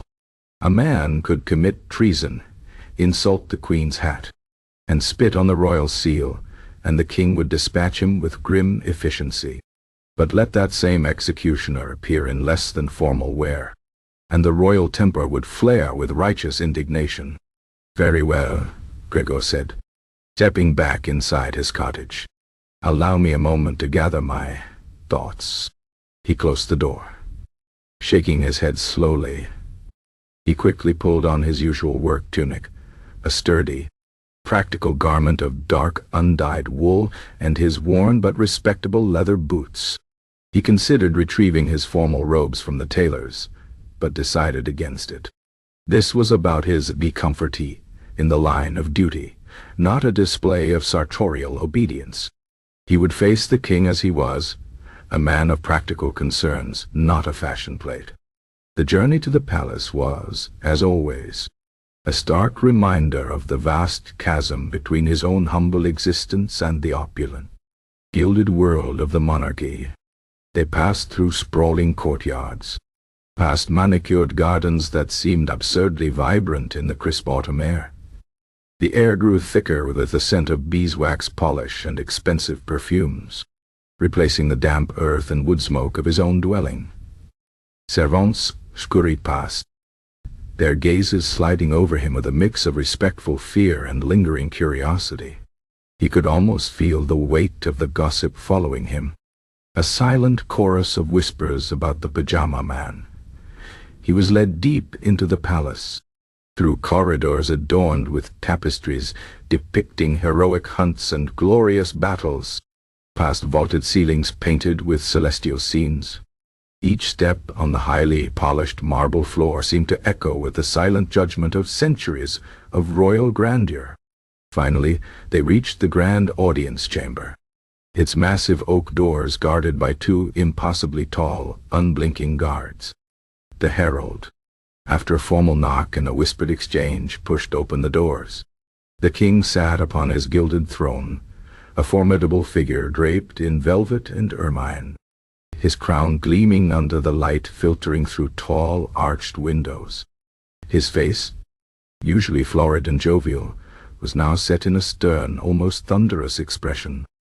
Beside him, standing slightly to his left, was Captain Alaric, his customary grim expression softened by what Gregor could only describe as an almost imperceptible twitch at the corner of his mouth, a silent, shared moment of amusement or exasperation. Grouped around the throne were several key members of the royal court, the Grand Chamberlain, a man whose face was perpetually creased with worry, the royal advisor, thin and scholarly, and, to Gregor's immediate right, looking decidedly uncomfortable, was Master Finch, the royal tailor, clutching a roll of fabric to his chest like a shield. "Master Gregor," the king boomed, his voice echoing in the vast chamber, its usual warmth replaced by a chill of royal displeasure. He did not invite Gregor to kneel, nor did he offer any pleasantries. "Approach." Gregor walked forward, his footsteps unnaturally loud in the suddenly silent room. He stopped a respectful distance from the throne, his stance firm, his hands clasped before him. He met the king's gaze unflinchingly. "Your Majesty," he said, his voice calm, steady, and entirely devoid of apology. The king leaned forward, his eyes narrowing. "Master Gregor, Puntidari. We have heard troubling reports, disturbing whispers, even amongst the common folk, not about the efficacy of your recent duty, Lord Mortimer, for all his insolence, was dispatched with commendable swiftness. No time slide delay. My concern, Master Gregor, lies with your attire. The king gestured vaguely, his jeweled fingers waving dismissively. It has come to our attention that you appeared upon the royal scaffold, during a most solemn moment of justice, in garments that can only be described as informal. Indeed, some have gone so far as to suggest, to my utter dismay, that you were dressed in your night clothes. The last word was uttered with a shudder of distaste, as if it were a particularly vile curse. The Grand Chamberlain cleared his throat nervously. Master Finch shifted his weight, his eyes darting between Gregor and the king. Night clothes. Master Gregor? The king pressed, his voice rising slightly in indignation. Stripes, they said, and bare feet. A common spectacle, sir. Lord Mortimer, the very man you were tasked to dispatch, dared to jest about it. A jest. At his own execution. He made me royal executioner into a laughingstock. The dignity of the crown, sir. Our authority. How can we maintain the proper reverence for justice, when its very instrument appears as if he has just tumbled from his bed after a particularly arduous night of... The king trailed off, searching for the right, suitably disparaging word. Of slumber, Gregor remained impassive, though internally he felt a familiar weariness settle over him. So, it was indeed the pajamas. The true grievance was not the treason, nor the execution, but the sartorial impropriety of the man who wielded the axe. The absurdity of royal priorities was, truly, a marvel. Your Majesty, Gregor began, his voice measured, I assure you, my appearance was not intended as a slight against the crown's dignity. Far from it. It was a matter of pure practicality, sir. Practicality? The king scoffed, leaning back against his throne, clearly disbelieving. We are discussing the gravest of duties. Master Gregor, the very embodiment of the king's unwavering judgment. There's no room for practicality when solemnity is required. With respect. Your Majesty, Gregor continued, his gaze steady. Solemnity, I believe, is best served by precision. And precision, sir, requires focus. Unwavering focus. He paused, allowing his words to sink in. When one is roused from deep sleep, in the bitter cold of a pre-dawn morning, to perform a task requiring absolute steadiness of hand and mind, discomfort becomes a profound distraction. He glanced at Master Finch, who flinched. My proper robes, Your Majesty, were at Master Finch's establishment, undergoing necessary repairs. They had been soiled during a previous, rather spirited engagement with the late Earl of Greymarket, who, may he rest in peace, unfortunately expelled a considerable quantity of spiced wine upon them. Master Finch squeaked. It was a most stubborn stain, Your Majesty. And the stitching. Quite intricate. The king merely waved a hand at Finch, silencing him. Proceed. Master Gregor, Cartel. Upon receiving the urgent summons for Lord Mortimer's dispatch, Gregor continued. As if Finch had never spoken, I found myself facing a dilemma. To delay, awaiting the return of my formal attire, would have been an unforgivable affront to Your Majesty's impatience. To proceed in full undress would have been, as Your Majesty rightly observes, quite unsuitable. Indeed, the king interjected, nodding vigorously. Therefore, Gregor pressed on, choosing his words carefully. I was left with what was at hand. Garments designed, yes, for comfort and warmth during the colder hours, Garments that, while unconventional for public display, allowed me to perform my duty with the necessary focus, unhindered by the chattering of teeth or the debilitating chill that rises from the stone in the early hours. He avoided using the word pajamas, instead opting for a more formal, if still somewhat absurd, description. The wind, Your Majesty, can be quite cutting on the scaffold at that hour, Gregor added, almost as an afterthought, allowing a subtle shiver to pass through his frame. And the cold stone. A numb hand, Your Majesty, is a clumsy hand.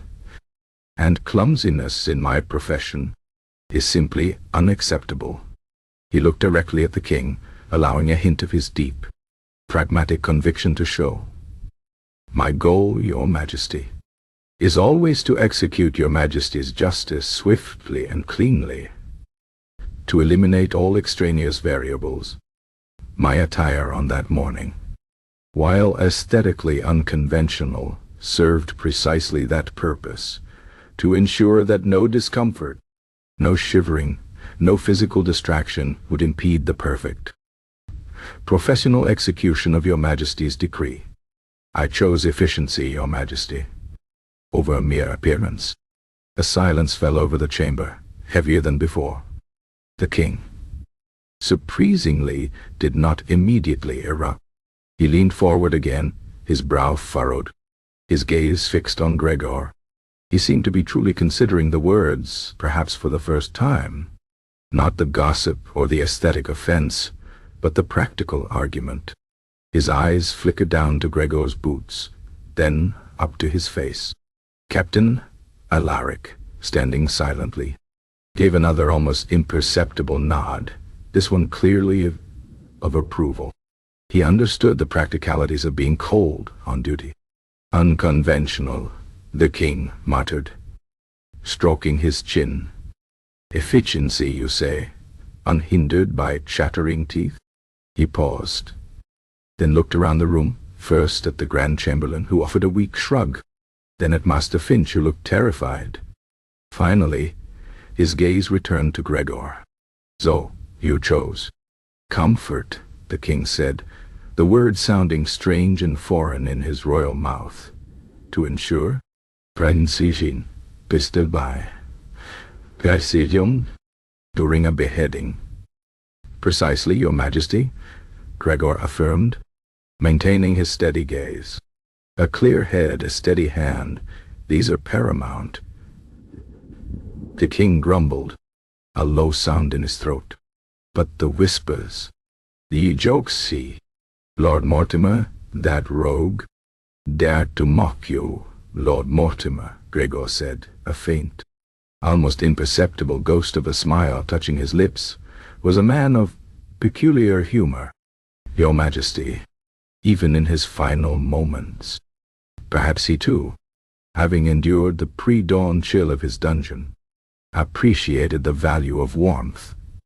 A ripple of quiet, nervous laughter, quickly stifled, went through the king's attendants. Even Captain Alaric allowed himself a quick, almost imperceptible clearing of his throat that sounded suspiciously like a suppressed chuckle. The king stared at Gregor for another long moment, his expression unreadable. Then, slowly, surprisingly, a faint, almost bewildered chuckle escaped him. Comfort, he repeated, the word taking on a new, thoughtful quality. We do often find our own royal robes to be rather restrictive on long council mornings. Perhaps there is something to this notion of utilitarian attire. He leaned back, a new light in his eyes, not of anger, but of a strange, burgeoning curiosity. Master Finch, the king boomed, startling the tailor. You say Master Gregor's robes are still with you? Yea, yes, Your Majesty. For mending and cleaning, Finch stammered, clutching his fabric bundle tighter. Then ensure their immediate return, the king declared. And Master Gregor, he turned back to the executioner, his voice now almost entirely devoid of its previous ire, while we appreciate your dedication to efficiency and your innovative approach to professional attire. Let us endeavor to ensure that such practical choices are made with more discretion in the future. Perhaps under your formal robes, rather than in their stead. A wave of relief, profound and unexpected, washed over Gregor. He had not been reprimanded. He had not been dismissed. He had, in fact, been given a tacit royal endorsement for his pursuit of comfort. And the king had even, intentionally, provided the solution under his robes. The perfect, discreet compromise. As your majesty commands, Gregor said, a genuine, if still internal smile forming. The king had missed the entire point of the joke, of course. The raw humiliation and absurdity of it all. But he had, through his own peculiar brand of royal logic, inadvertently sanctioned the very thing Gregor had resolved to do. You may go. Master Gregor, the king said, already turning his attention to the Grand Chamberlain, perhaps contemplating the revolutionary concept of comfortable royal garments. And Master Finch, perhaps you might consider some softer fabrics for the inner lining of Master Gregor's robes. Something utilitarian, something warm. We cannot have our most essential servants distracted by the elements. Gregor bowed, a deep, respectful bow that concealed a profound sense of ironic victory. He turned and walked out of the audience chamber, leaving behind the stunned courtiers and the bewildered Tailor.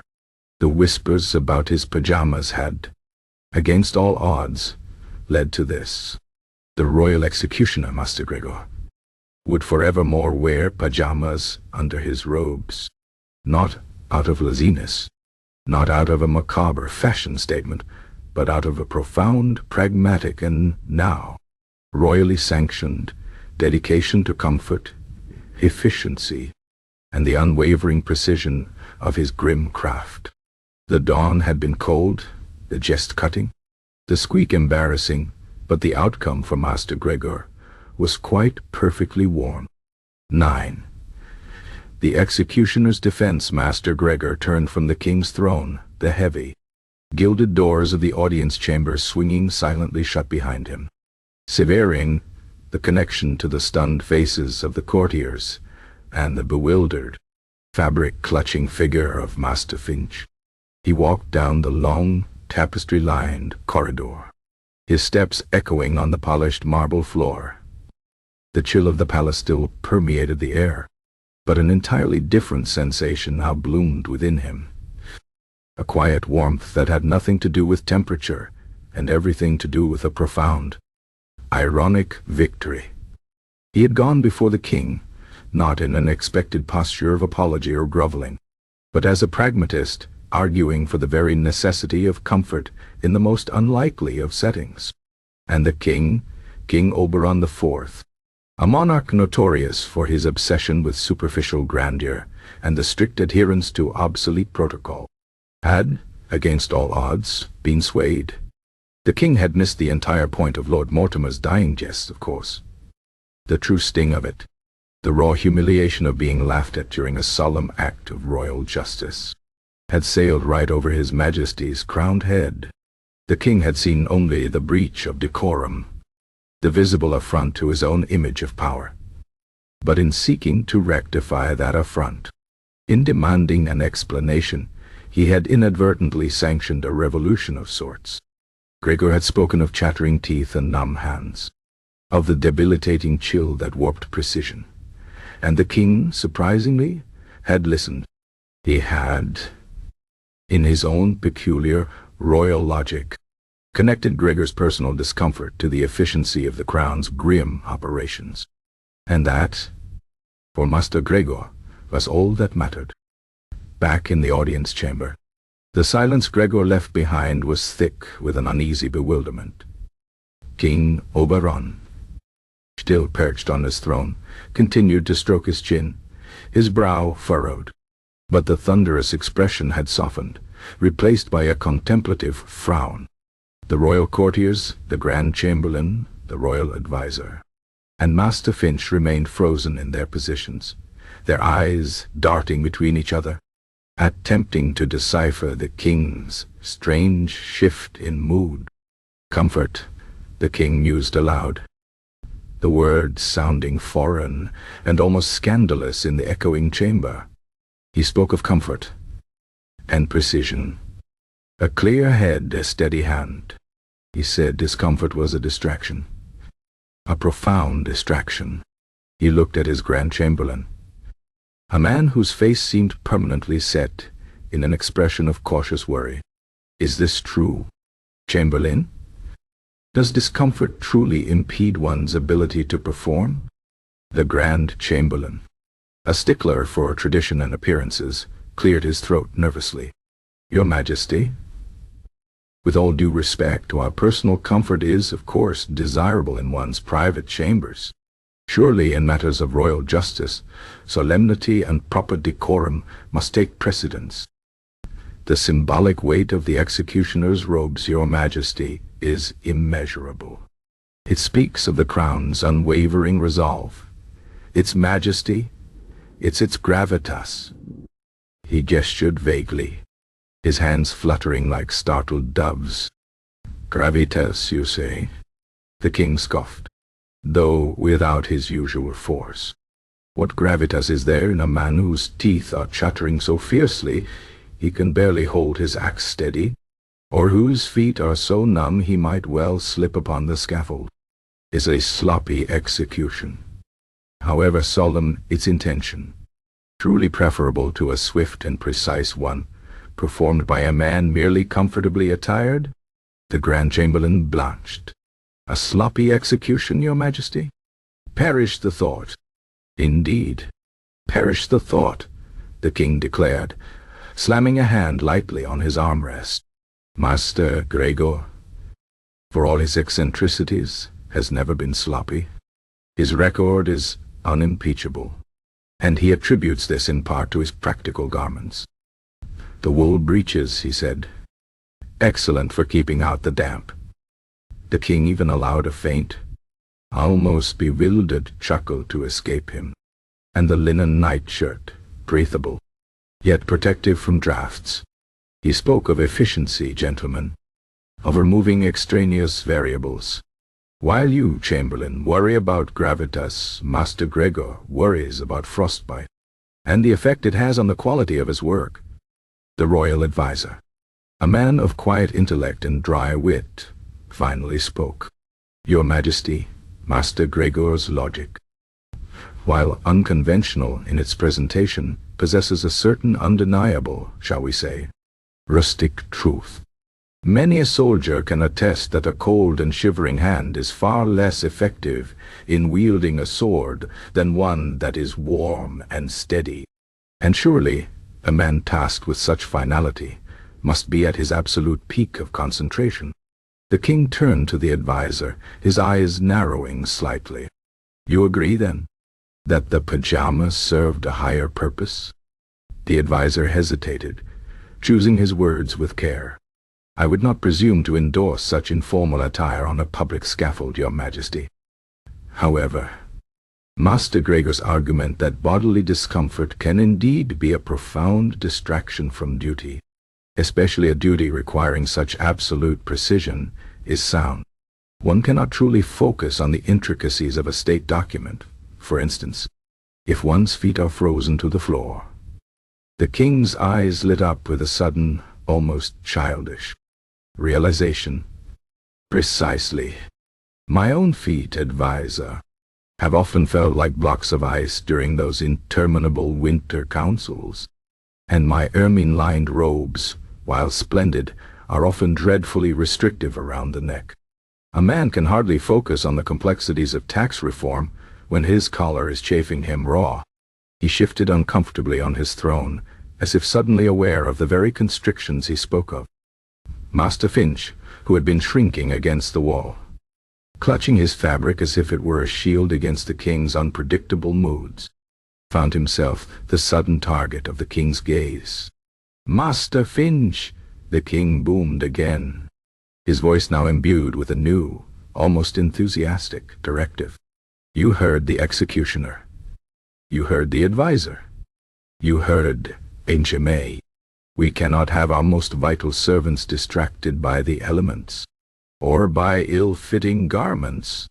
Finch swallowed hard. Yes, your majesty. The robes of Master Gregor, the king continued, leaning forward, his voice lowering conspiratorially. They must be returned immediately, yes. But, Master Finch, I want you to consider innovation. Utilitarian innovation. The inner lining. You say it can be softer? Warmer? What fabrics are there that provide true insulation, true comfort, without adding undue bulk to the outer appearance?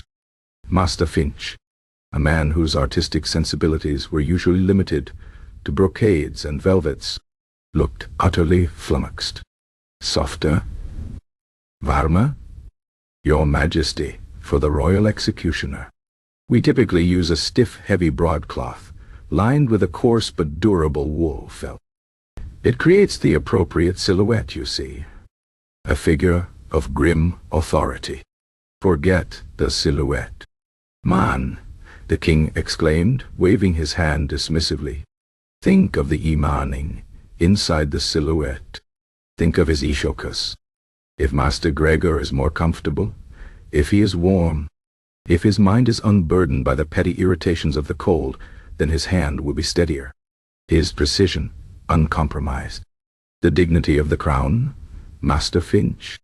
Least note in the stiffness of the cloth, but in the unwavering accuracy of its justice. The Grand Chamberlain cleared his throat again, less out of nervousness and more out of genuine, profound shock. He had served under King Oberon for 20 years, and never once had he heard His Majesty prioritize comfort and precision over gravitas and silhouette in the same breath, let alone concerning the royal executioner's attire.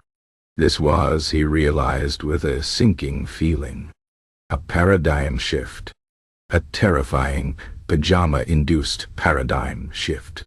Perhaps. The royal advisor interjected, a faint, almost imperceptible smirk playing on his lips. Master Finch might consult with the Queen's own seamstresses, Your Majesty. They are quite adept at creating undergarments of surprising softness and warmth, designed to fit discreetly beneath even the most restrictive court gowns. The king's eyes widened. Brilliant advisor. Truly brilliant. The Queen's own seamstresses. They understand softness. They understand discreetness. He leaned forward, his voice now filled with a strange, almost manic enthusiasm. Master Finch, you are to consult with them immediately. I want Master Gregor's robes to be transformed. From within. No longer shall he shiver upon the scaffold. No longer shall he be mocked by dying rogues. His inner layers must be truly magnificent, so that his outer form may convey the unwavering, uncompromised power of the crown. Master Finch, now openly sweating, bowed deeply, muttering, As Your Majesty commands. Magnificence from within, he backed away, eager to escape the increasingly bizarre royal decree. The king settled back onto his throne, a look of profound satisfaction spreading across his face. He had, in his own mind, solved a perplexing problem. He had taken a moment of public awkwardness and transformed it into a new royal doctrine, that even the most grim and solemn duties could benefit from a touch of practical comfort. He had, in essence, validated Master Gregor's impromptu defense. He had, without realizing it, sanctioned the wearing of pajamas under the executioner's robes. And Chamberlain, the king continued, his gaze returning to the perpetually worried courtier. Perhaps we should review the schedule of our future pronouncements.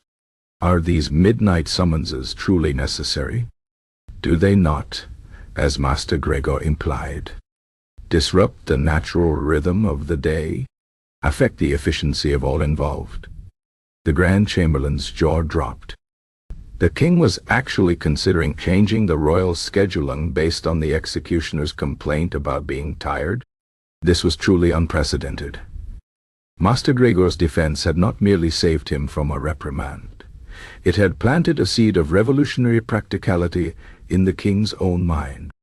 Out in the quiet palace corridors, Master Gregor felt the chill creeping back into his bones. A familiar discomfort, but it was quickly overshadowed by the profound sense of accomplishment. His arguments, delivered with grim honesty and a touch of weary exasperation, had resonated where formal pleas and traditional deference would have failed. He had shown the king, in his own way, that efficiency truly did trump formality, especially when dealing with the unpredictable, inconvenient whims of royalty. And in doing so, he had secured for himself, and perhaps for future generations of executioners, a quiet, highly based, biggest one they say, old bin winden fischen high.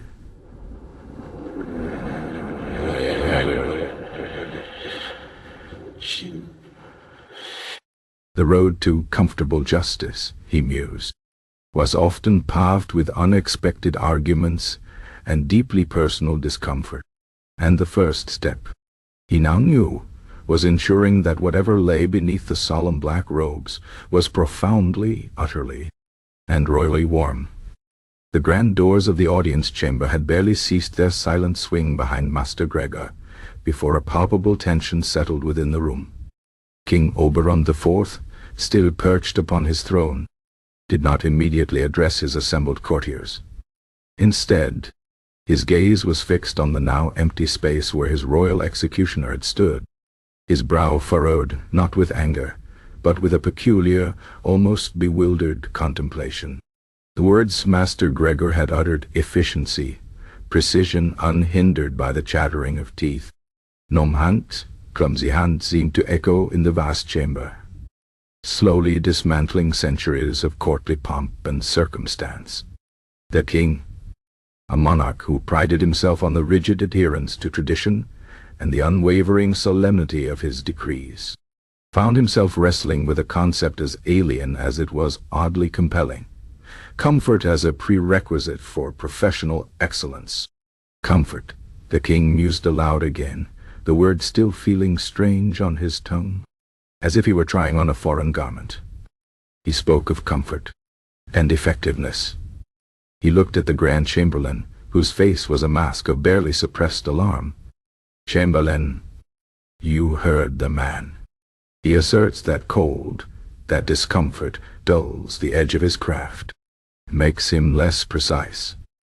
The Grand Chamberlain opened his mouth, no doubt to reiterate the paramount importance of dignity and historical precedent. But the king cut him off with a dismissive wave of his jeweled hand. Do not speak to me of dignified shivering man. What good is dignity if the head is not severed cleanly?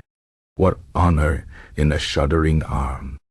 The royal adviser, a man whose wit was often sharper than his king's, though he rarely showed it, allowed himself a subtle, almost imperceptible cough. Your Majesty, Master Gregor's argument, while presented with a certain rustic bluntness, does hold a kernel of truth. The mind, when vexed by corporeal discomfort, is indeed less capable of its finer functions. One cannot compose poetry with frostbitten fingers, nor discern truth when one's bladder is screaming for attention. The king nodded slowly. Considering this, he himself had, on occasion, found it difficult to focus on particularly tedious state documents when his throne was too hard, or his crown inexplicably heavy. And the jest, the king suddenly boomed, a fresh wave of indignation, quickly followed by a strange, almost reluctant amusement, washing over him. Lord Mortimer, that audacious scoundrel, to make light of his own demise, and worse, to mock my royal executioner's unconventional attire. He shook his head, a chuckle rumbling deep in his chest. To think, a man facing the axe, and he concerns himself with the executioner's wardrobe. It is preposterous. It is, quite frankly absurd. A true hearty laugh escaped him then, a sound rarely heard in the solemn audience chamber. The courtiers exchanged startled glances. The king was amused. By an execution, by the fashion of an execution. This was indeed a day of unprecedented shifts. Absurd, the king repeated, wiping a tear from his eye, a tear of genuine mirth. And yet Lord Mortimer's final witticism has brought a certain clarity. If the very condemned can find humor in the executioner's appearance, then perhaps our traditional notions of solemnity are somewhat outmoded. He paused, looking around the room, a mischievous glint in his eye. "Master Finch," he called, startling the tailor who had been attempting to blend into the tapestry behind the Grand Chamberlain. "You are still here, man. Good." Master Finch, his face pale, bowed deeply. "At your service, Your Majesty." "The robes," the king declared, his voice ringing with renewed authority, but now also with an undeniable lightness. "Master Gregor's robes are to be returned, as discussed, and their inner linings improved. But not only his. This incident has opened our eyes, Master Finch, to a wider truth." He leaned forward, his voice dropping to a theatrical whisper that still carried throughout the chamber. "From this day forward, we decree that the comfort of our executioners shall be paramount." The Grand Chamberlain gasped, a small, involuntary sound. The royal advisor's lips twitched, fighting a smile. Master Finch simply stared, his mouth slightly agape. It is utterly illogical to demand the utmost precision and unwavering focus from a man whose very fingers are numb with cold.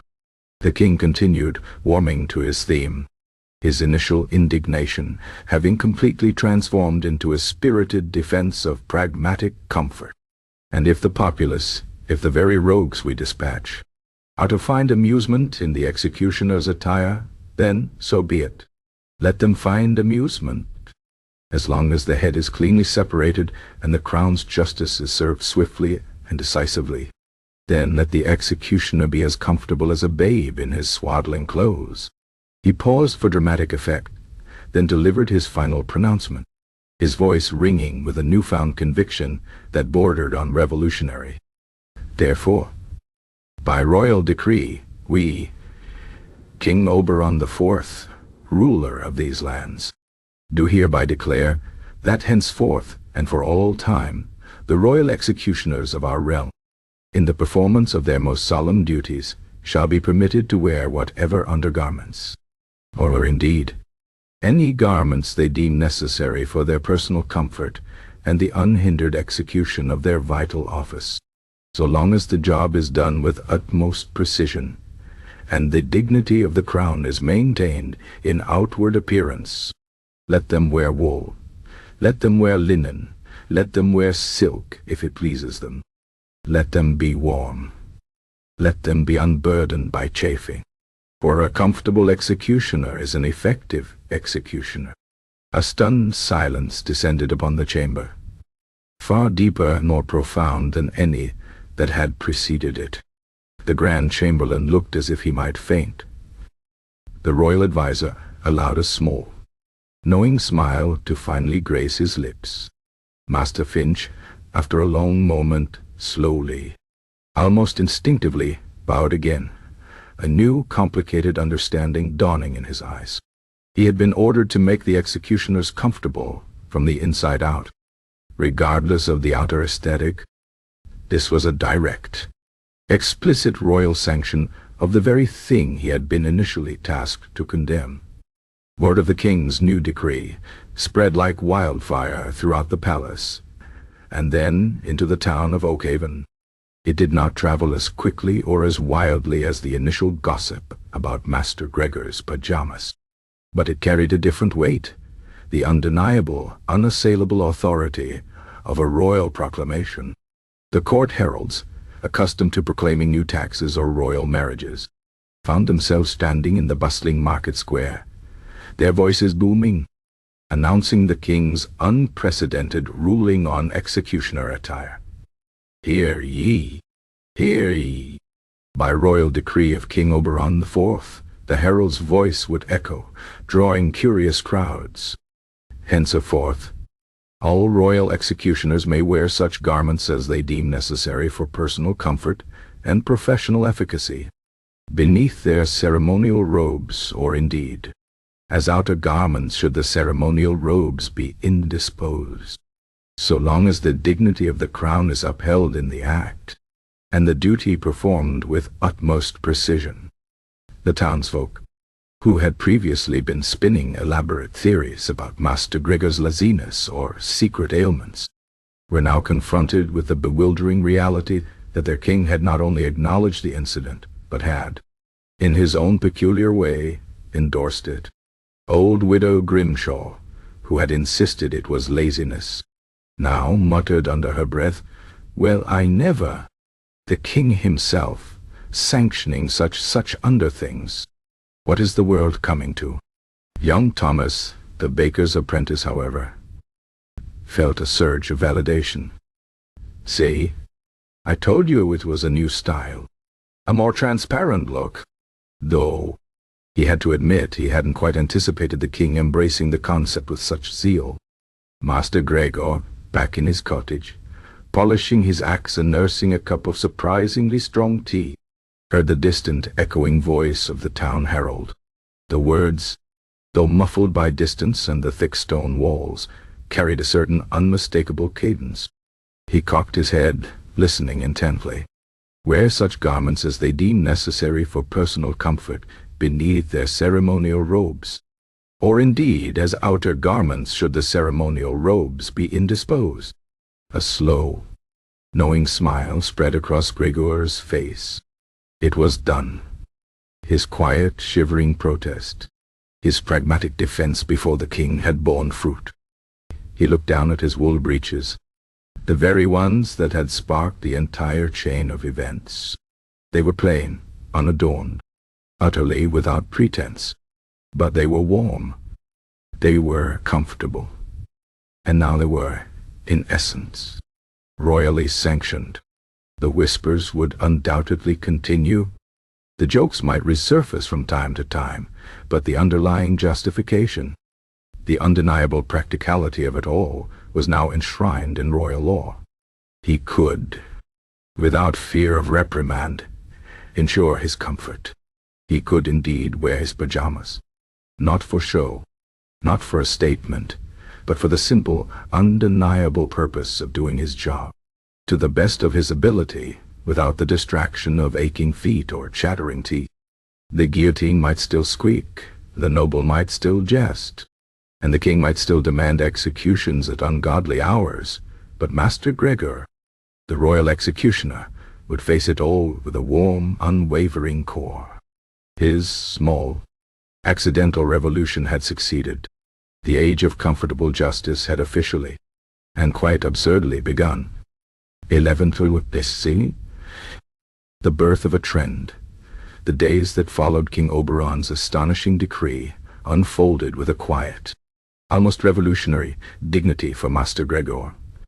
His long-lost formal robes, now thoroughly cleaned and meticulously mended by a terrified Master Finch, arrived at his cottage with surprising swiftness, accompanied by a note from the tailor promising, with an almost desperate sincerity, an unparalleled improvement to their inner lining upon their next visit for maintenance. Gregor, for his part, made no immediate demands. The king's words, echoing in his mind, had been clear. Whatever undergarments, or indeed any garments they deem necessary for their personal comfort, so long as the job is done with utmost precision and the dignity of the crown is maintained in outward appearance. It was a liberation, a quiet sanctioning of his deepest, most pragmatic need.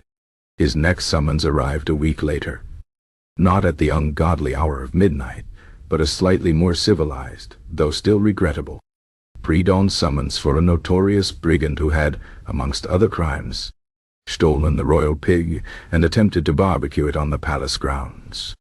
This time, Gregor rose from his straw mattress with a profound sense of purpose.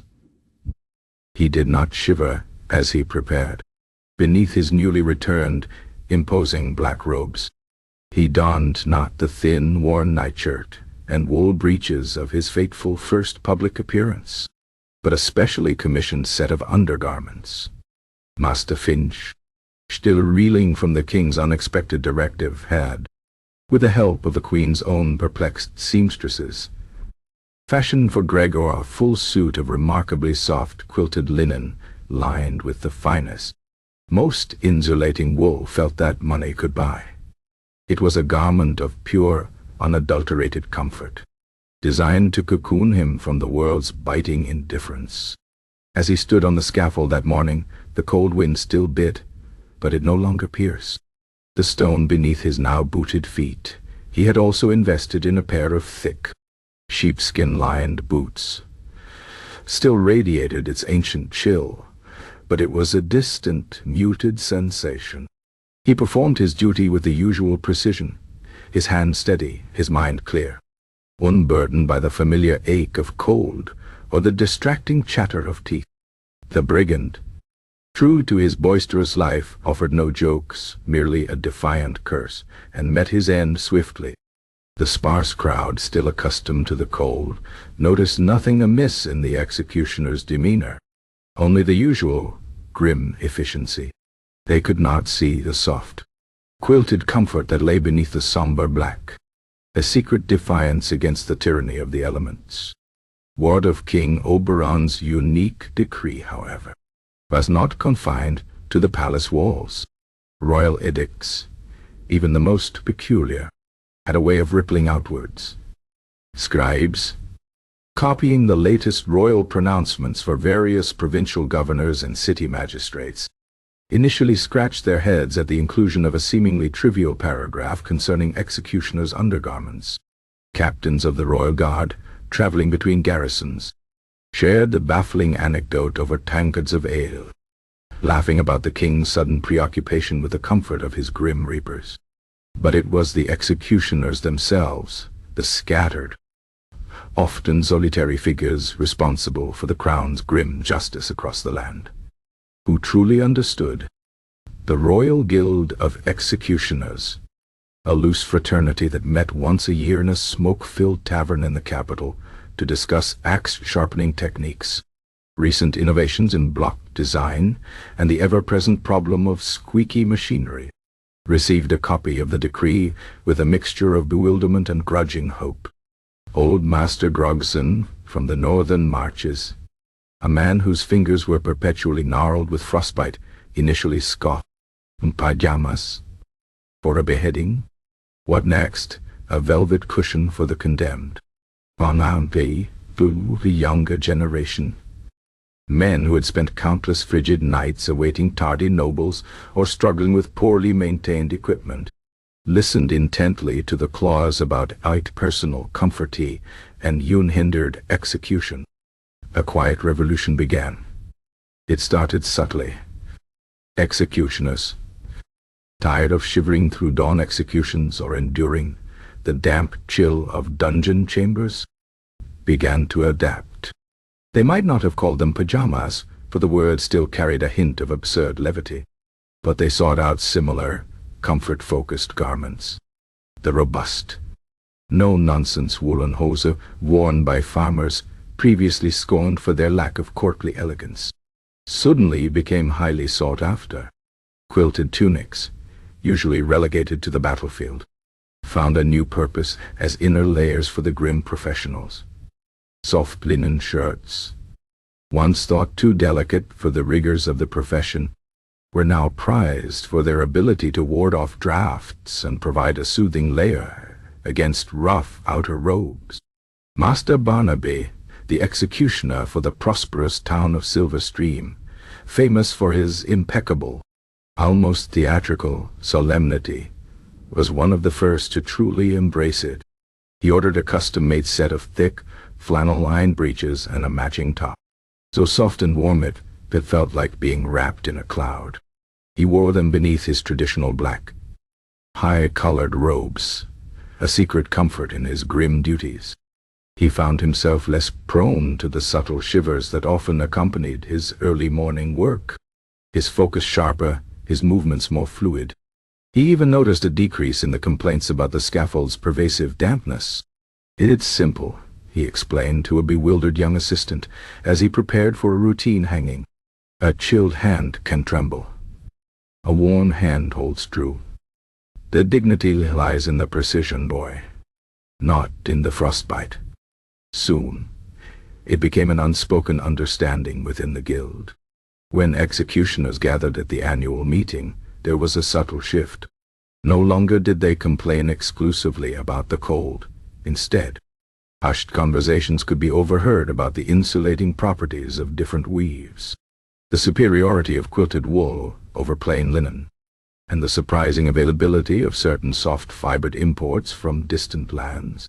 Tailors across the kingdom, initially confused by the sudden surge in demand for unadorned, comfortable underthings from their most fearsome clientele, quickly adapted, producing special lines of executioners' innerwear plain, practical, and exquisitely warm. The true amusement, however, came with the arrival of visiting dignitaries from neighboring kingdoms. These foreign potentates, accustomed to the stern, unyielding, and often visibly uncomfortable executioners of their own realms, found themselves utterly bewildered by the burgeoning trend in King Oberon's domain.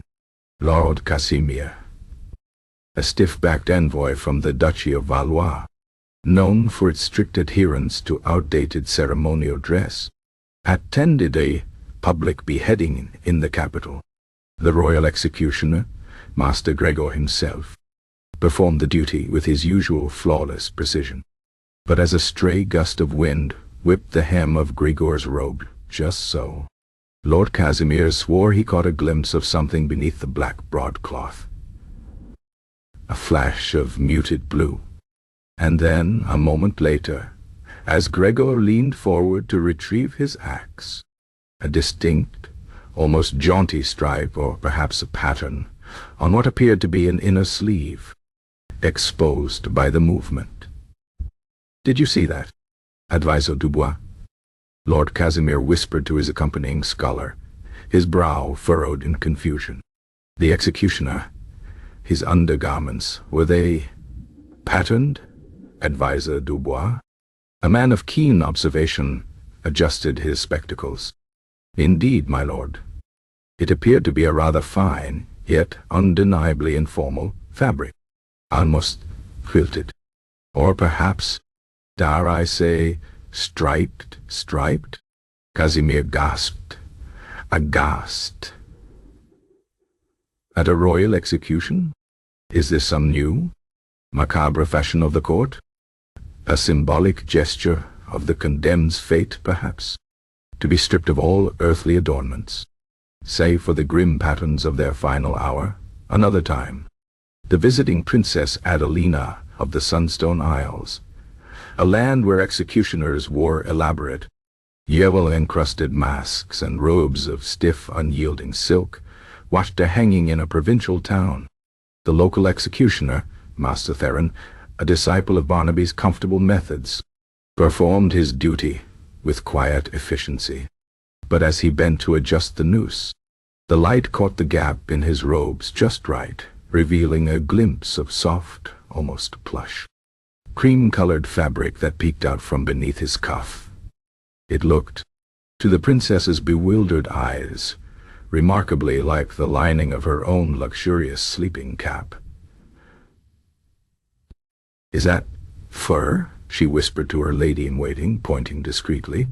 "Or a particularly soft type of fleece? Beneath his executioner's robe, her lady-in-waiting?" Equally puzzled, squinted. "It appears so, your highness.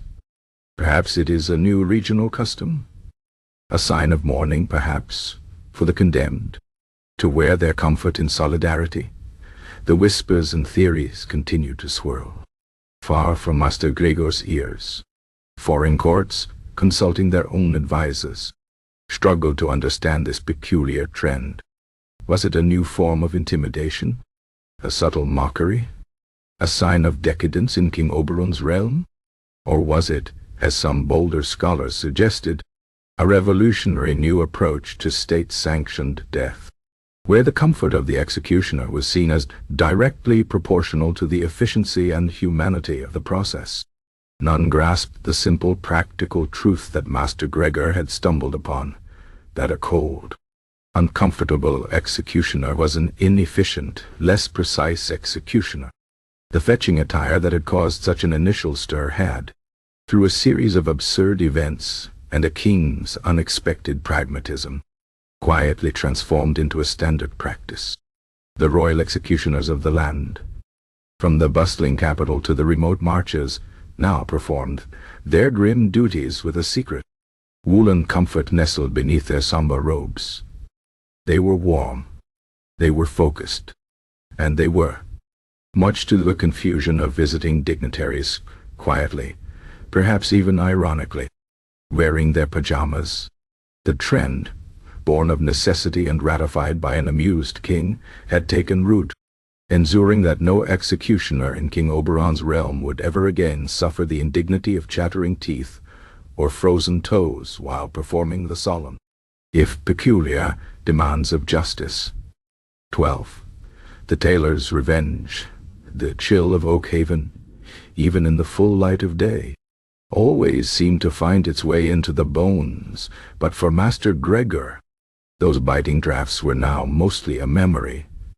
His new undergarments, the exquisitely soft, quilted linen, wool-lined marvels commissioned through Master Finch and fashioned by the surprisingly adept hands of the Queen's seamstresses, proved a revelation. They fit discreetly beneath his imposing black robes, offering a cocoon of warmth and comfort that transformed the pre-dawn summonses from dreaded ordeals into merely unpleasant inconveniences. He performed his grim duties with an unwavering precision, his hands steady, his mind clear, unburdened by chattering teeth or the insidious ache of frozen toes. The king's decree, once a source of bewildered amusement and rampant gossip, had settled into the quiet, practical reality of his profession. Executioners across the realm, having received the peculiar royal edict, were quietly adopting similar comforts, exchanging hushed advice on the best weaves of wool and the most insulating blends of linen. The age of comfortable justice, born from Master Gregor's accidental display of sleepwear, was subtly but firmly taking root. Not everyone, however, found this new comfort a cause for celebration. Master Finch, the royal tailor, once the sole purveyor of the royal executioner's robes and their necessary repairs, stewed in a simmering cauldron of professional indignation and financial vexation. His shop, typically bustling with orders for ceremonial broadcloth and heavy formal attire, had seen a noticeable decline in the more lucrative repair work for the executioners, where once Master Gregor's robes and those of his provincial counterparts would arrive with alarming regularity for mending of snags, tears, and the occasional unfortunate, blood-related stain.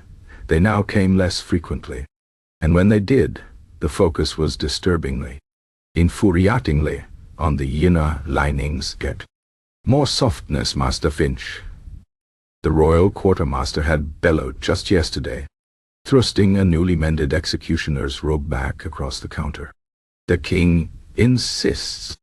He spoke of unimpeded efficiency and a certain plushness beneath the outer layer.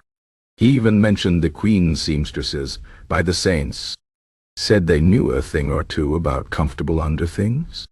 Finch, a man whose artistic sensibilities ran to stiff collars and tightly drawn seams, had nearly seized plushness. The Queen's seamstresses. These were the very individuals he considered mere glorified needle-pushers, capable of nothing more than flounces and ribbons, now encroaching upon his solemn domain of royal attire. It was an affront, a direct assault on his reputation. His elegant, if sometimes restrictive, formal robes were being undermined by an absurd emphasis on what lay beneath, a hidden comfort that no one was meant to see. He, Master Finch, was losing business to a sleepwear. And it all stemmed from that abominable incident with Master Gregor and his scandalous wool breeches. He watched, fuming, as other tailors in Oakhaven, previously confined to crafting practical peasant wear, began advertising new lines of specialized innerwear for the discerning professional. These upstarts, with their coarse fingers and unrefined notions of fashion, were making a fortune catering to the new trend among executioners. The sheer injustice of it gnawed at Finch like a persistent moth. His reputation, his livelihood, thus being eaten away by the very concept of comfort. He needed to strike back. But how? The king himself had issued the decree. He couldn't openly defy his majesty. No. He needed something subtler, something insidious, something that preyed on the superstitious fears of the common man and, more importantly, the common executioner. The seed of an idea began to sprout in his aggrieved mind during a particularly miserable evening spent alone in his shop, staring at a half-finished set of ceremonial knee breeches. A passing cart rumbled by, its wheels squealing abominably, much like the sound of that wretched guillotine clamp. And then he remembered Lord Mortimer's final jest, and the peculiar whispers in the town about Master Gregor's striped nightclothes. "Gone too soft," he mused. "Gone too comfortable." Such unnatural ease in the face of grim duty. It must surely come at a cost. He began to whisper.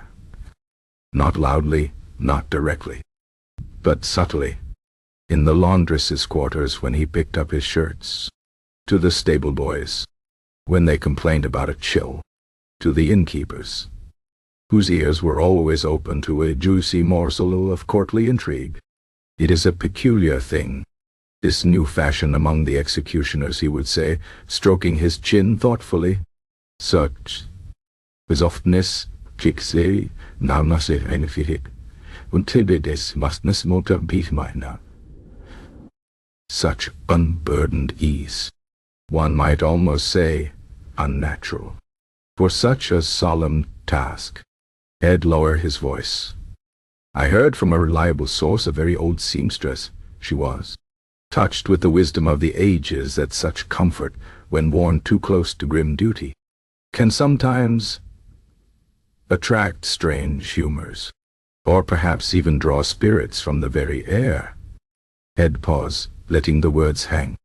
"They say these garments, so soft, so warm they lull the soul, make one too comfortable. It makes them vulnerable to whispers in the dead of night, to strange mishaps upon the scaffold." Ed glanced around conspiratorially.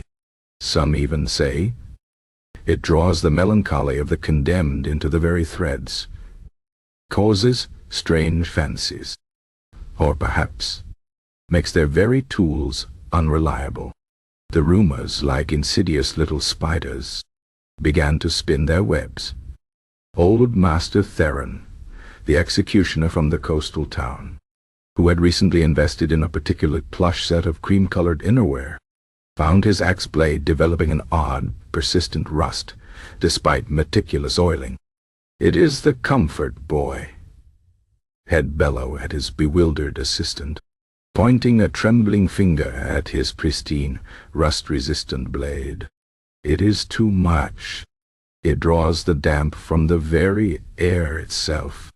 A curse, I tell you. A curse of unnatural softness." Then came the incident with Executioner Oswald from the Western Fells. He had prided himself on his swiftness, his movements almost a blur. But one particularly cold morning, during a routine hanging, he found himself inexplicably sluggish. His arm felt heavy, his mind foggy, and he nearly dropped the release lever for the trapdoor. The condemned, a particularly stout bandit, had actually managed to let out a final, drawn-out burp before the fall. Oswald, mortified, blamed his new, wonderfully comfortable, quilted vest.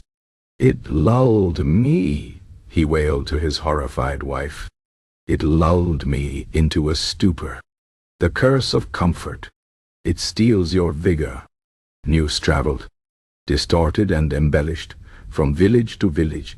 The tavern gossip, once focused on Master Gregor's accidental fashion statement, now escalated. They say the executioners are becoming too relaxed, a farmer declared, slapping his hand on a table in the Oakhaven market. That their soft underthings are cursing them with laziness. Old Man Willow, from the eastern plains. He swears he saw his executioner yawning during a quartering. Yawning! And the condemned, shrieked a washerwoman, her eyes wide with fearful delight. My cousin's husband was at the last hanging in Stonebridge, and he swore the condemned man. Upon seeing the executioner's absurdly soft, patterned breeches beneath his robe, began to giggle uncontrollably, right before the drop. It's the comfort, you see. It infects them, makes them lose all fear. The panic, brief but utterly hilarious to an outside observer, spread among the executioners. They were a superstitious lot by nature, dealing as they did with death and its grim finality. Minor mishaps, previously dismissed as coincidence or bad luck, were now immediately attributed to the curse of the soft comfort. Some executioners, terrified of appearing unprofessional or worse, of causing a condemned man to die giggling, began to shed their cherished inner garments. Master Barnaby, the solemn executioner of Silverstream, regretfully put away his cloud-like flannel-lined breeches, enduring the bitter cold of his next few dawn duties with chattering teeth and a profound sense of self-pity. He found his focus wavering, his precision suffering. The wind, which had once been merely an annoyance, now seemed to pierce him to the very marrow. The rumors of the curse even reached Master Gregor. Guard Tistel, returning to the cottage with a delivery of sharpening oil, wrung his hands. Master Gregor, sir, they say the new comfortable garments they are cursed, that they make your axe hand slip, or cause the condemned to speak in tongues. Old Master Theron, he swears his axe blade is rusting unnaturally. Gregor, who was enjoying a particularly warm and unchilled morning, merely grunted. He ran a practiced thumb along the perfectly smooth, unblemished edge of his axe. Rust, you say? Perhaps old Theron has forgotten to oil his blade. Or perhaps he simply keeps it in a damp shed. This curse, thistle, sounds remarkably like common neglect. He had heard the murmurs, of course. The bizarre tales of giggling, condemned, of yawning executioners, of inexplicably slippery axes. He had observed some of his colleagues, those who had embraced the new comfort with less conviction than he, suddenly reverting to their old stiff and uncomfortable undergarments, and he had, with a wry, internal smile, noted their subsequent decline in performance. Their hands trembled more visibly in the cold. Their movements became less fluid. Their overall demeanor, already grim, now seemed tinged with a profound misery. For Master Gregor, the proof was in the pudding, or rather, in the consistent sharpness of his axe and the unwavering steadiness of his hand. He continued to wear his soft quilted undergarments. He continued to be warm. He continued to perform his duties with immaculate precision, regardless of the hour or the king's whims. He was not cursed, he was merely comfortable. The curse was nothing more than the cold reality of a profession that demanded absolute focus. A focus that was impossible to maintain when one's very bones ached with cold. The brief panic eventually subsided. The executioners who had reverted to their uncomfortable attire quickly found that the curse of discomfort was far worse than any imagined supernatural affliction. Their actual performance suffered, drawing the ire of local magistrates who prized efficiency above all else. They returned, one by one, to their comfortable innerwear, dismissing the rumors as the idle chatter of superstitious townsfolk, and a disgruntled tailor. Master Theron eventually realized his shed had a leaky roof, and Oswald discovered his own lack of sleep was the true culprit behind his drowsiness. The giggling condemned from Stonebridge was later found to have been secretly consuming fermented berries before his execution. The curse of comfort was, in the end, no match for the undeniable practicality of warmth. Master Finch, seeing his revenge plot utterly crumble and his competitors thriving, merely simmered in increased frustration, now watching as the executioners of the land, once again, embraced their hidden comfort. The pajamas, once a scandal, now an established, if still whispered about, part of the royal executioner's wardrobe. And Master Gregor, the unwitting pioneer, continued his grim duties, warm and unburdened, a testament to the quiet, enduring power of a simple, practical truth, in a world full of elaborate, uncomfortable absurdities. 13. The historian's footnote. The dust motes danced in the lone shaft of weak sunlight that pierced the gloom of the royal archives, illuminating ancient scrolls and formidable ledgers stacked to dizzying heights. The air was thick with the scent of decaying parchment, forgotten ink, and the quiet weight of centuries unexamined. Here, in this cavernous realm of faded truths, resided Dr. Aris Thorne, a man whose life was dedicated to unearthing the minutiae of the past, particularly those peculiar footnotes that defied easy categorization. He was a creature of the archives, his spectacles perched perpetually on the bridge of his nose, his fingers stained with the grime of ages, his mind a labyrinth of names, dates, and obscure, courtly customs. Tonight, or rather, this perpetual night that seemed to define his working hours in the deepest recesses of the archive, he was wrestling with a particularly vexing anomaly from the reign of King Oberon IV, a monarch otherwise known for his unwavering adherence to strict protocol and an almost pathological obsession with appearances. Dr. Thorne was meticulously transcribing a series of royal mandates from the early days of Oberon's rule, a collection of proclamations concerning everything from the proper length of courtiers' sleeves to the permissible number of flounces on a duchess gown. It was a tedious but necessary task, establishing the baseline of formality that defined the era. His quill scratched rhythmically on the fresh parchment, the only sound apart from the occasional rustle of a turning page or the distant hoot of an owl from the castle grounds. He was deep into a section detailing the upkeep of various royal offices, specifying the uniform requirements for guards, heralds, and even the palace cooks. Then he found it. A short, almost carelessly appended paragraph at the end of a decree dated precisely 2 weeks after the public execution of the notorious Lord Mortimer, the rogue who had insulted the Queen's hat and spat upon the royal seal. Furthermore, Dr. Thorne read aloud in a low murmur, his voice rough from disuse, "It is hereby decreed by King Oberon IV that the royal executioners of our realm, in the performance of their most solemn duties, shall be permitted to wear such garments as they deem necessary for personal comfort and professional efficacy, beneath their ceremonial robes, or indeed, as outer garments should the ceremonial robes be indisposed, so long as the dignity of the crown is upheld in the act, and the duty performed with utmost precision." Dr. Thorne paused, his quill hovering above the page. He reread the passage.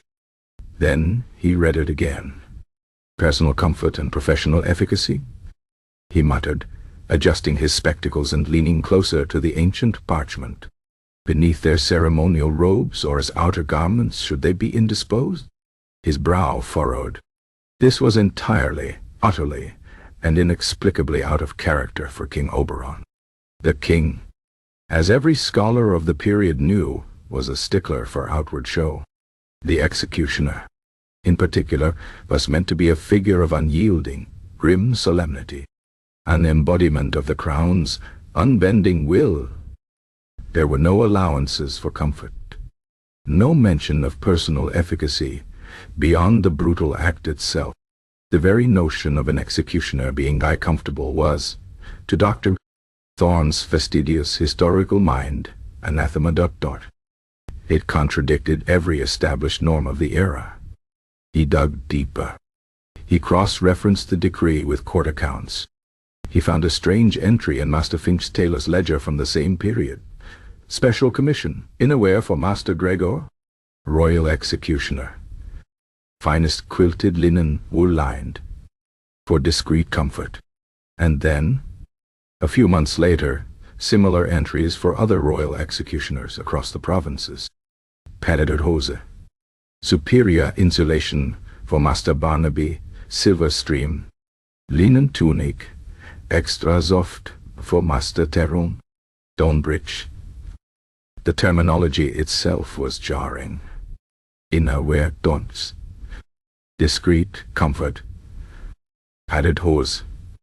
For our executioners. These were words usually associated with the private chambers of nobles, or perhaps in the most frivolous of courts, with garments for leisurely pursuits. But for the grim functionaries of royal justice, it made no sense. He consulted the royal gazettes and town criers' records.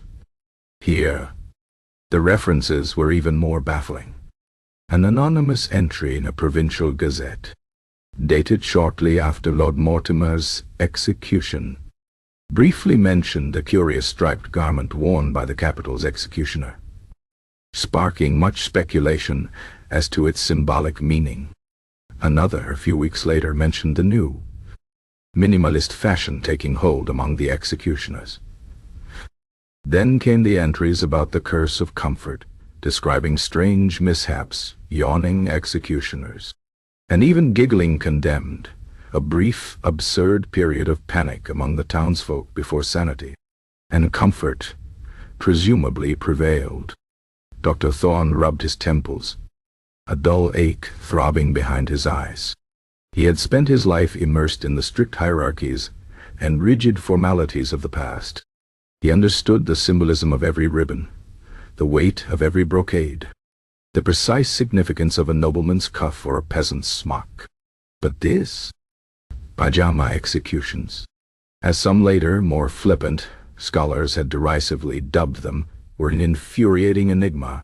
He tried to rationalize it.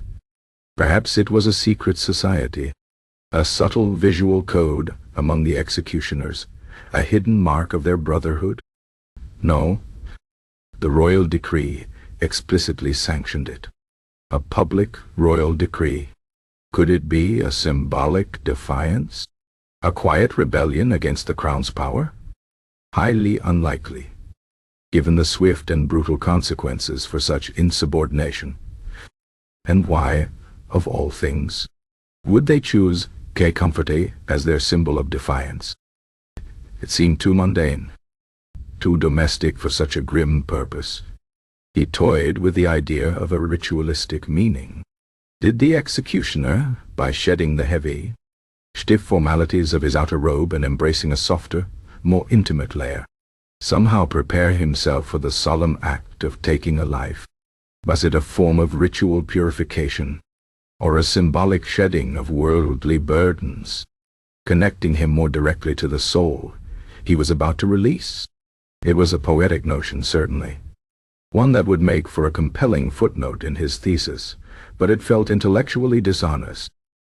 There was no precedent for such a ritual, no other historical evidence to support it, and the language of the decree itself, with its emphasis on efficacy and unhindered execution, seemed distinctly unritualistic, almost prosaic. The most baffling element remained the king's involvement. King Oberon IV, who had once thrown a tantrum worthy of a small child because a visiting ambassador wore a shade of purple deemed too close to royal scarlet, had personally sanctioned these bizarre sartorial choices for his executioners. And the reason, as stated in the decree, was personal comfort. It defied all logic. Kings did not concern themselves with the comfort of their executioners. They concerned themselves with the outward display of power, the unblemished image of their authority. Dr. Thorne pored over Master Gregor's own, albeit sparse, personal records. There were no diaries, no letters, no philosophical treatises on the nature of comfort in grim professions. Only meticulous entries of axe sharpenings, block maintenances, and the occasional notation about a particularly cold morning. He found no grand statements, no hidden symbolism, no elaborate philosophy of attire. Just the stark, unadorned facts of a man doing his job. He sighed, pushing his spectacles higher on his nose. The truth, he suspected, was far simpler, and therefore far more irritating to a mind dedicated to uncovering profound historical narratives. Perhaps, he mused, Master Gregor had simply been encolding, and perhaps the king, in a rare moment of practical lucidity, or perhaps just a fit of pique at being mocked by a dying noble, had for once prioritized efficiency over appearance. The thought was almost unbearable in its mundanity. For centuries, scholars would struggle with this peculiar sartorial choice, this odd historical anomaly, searching for a deeper meaning that simply wasn't there. He looked at the small, rough sketch he had made based on the descriptions in the old ledgers, a figure in a black robe, but beneath it, visible only at the cuffs or hem, a hint of soft, possibly striped, fabric. It looked, he had to admit, rather like a pair of modern-day sleeping clothes. He shook his head slowly. The weight of his own profound lack of understanding pressed down on him, heavier than any of the ancient tomes around him. He could explain the rise and fall of empires, the motivations behind devastating wars, the complex tapestry of courtly intrigue. But he could not, for the life of him, explain why the executioners of King Oberon IV's reign, and indeed, for generations to come, had seemingly chosen to wear their pajamas to work. It was a mystery that would haunt his footnotes, a testament to the fact that sometimes, even in the grand sweep of history, the most baffling details were born of nothing more than a simple, practical, and utterly human desire to be warm and comfortable, especially when facing the dawn with an axe in hand. And that, for a historian, was perhaps the most unsettling truth of all. 14. The executioner's confession, the passage of seasons, had etched itself deeply onto Master Gregor's frame, marking the once sturdy executioner with the unmistakable patina of profound age. His hands, once wielders of the king's grim justice, now trembled faintly, even when at rest, their knuckles swollen, their skin as thin and translucent as ancient parchment. The axe, long since retired from active duty, stood proudly in a corner of his cottage, polished to a dull gleam, a silent monument to a long, arduous, and surprisingly comfortable career. The cottage itself, perpetually damp in his younger years, now held a pleasant, consistent warmth, a testament to the improvements he had made over the decades, improvements championed by a certain unexpected royal decree. Outside, the world of King Oberon IV had long since passed into the history books, replaced by new monarchs, new fashions, and, in a quiet corner of scholarly pursuit, new historical conundrums. Master Gregor lay upon his straw mattress, softened over the years with layers of thick wool blankets, and even a feather pillow or two, luxuries unimaginable in his youth. The faint scent of wood smoke mingled with the aroma of dried herbs, comforts gathered during his twilight years. Beside him, perched on a sturdy wooden stool, sat a young man named Elian, a chronicler from the royal archives. Elian was a keen, earnest fellow, with quick, intelligent eyes and an insatiable curiosity for the overlooked details of history. He had sought out Master Gregor, now affectionately known in the common tongue as Old Man Gregor, or, more privately among the older generation, Gregor of the Pajamas to glean some final, authoritative insights into the reign of King Oberon, a period filled with peculiar anecdotes. Ilian diligently scribbled in his small leather-bound notebook, his quill scratching softly, recording Gregor's rambling recollections of long-forgotten executions, the personalities of various condemned nobles, and the subtle shifts in royal temperament. The conversation had drifted, as it often did, to the matter of attire. Ilian, ever respectful, approached the subject with a certain trepidation, aware of the lingering, almost mythical qualities surrounding the pajama executions. "Master Gregor," Ilian began, his voice soft, "historians for generations have debated a certain curious anomaly from King Oberon's reign. The royal decree issued shortly after the Lord Mortimer affair concerning the apparel of executioners. It is, perhaps, the most perplexing mandate in all the royal archives." Gregor chuckled, a dry, raspy sound that rattled in his chest. "Perplexing, you say? Ah, the historians, always seeking profundity in the plainly obvious." He coughed, a soft, phlegmy sound. "Is it still vexing them, after all these years, the matter of the inner garments?" "Indeed, Master Gregor," Ilian affirmed, leaning forward, his eyes alight with scholarly eagerness. "The decree itself speaks of personal comfort and professional efficacy, phrases unheard of in royal mandates of that era, especially concerning such a grim office.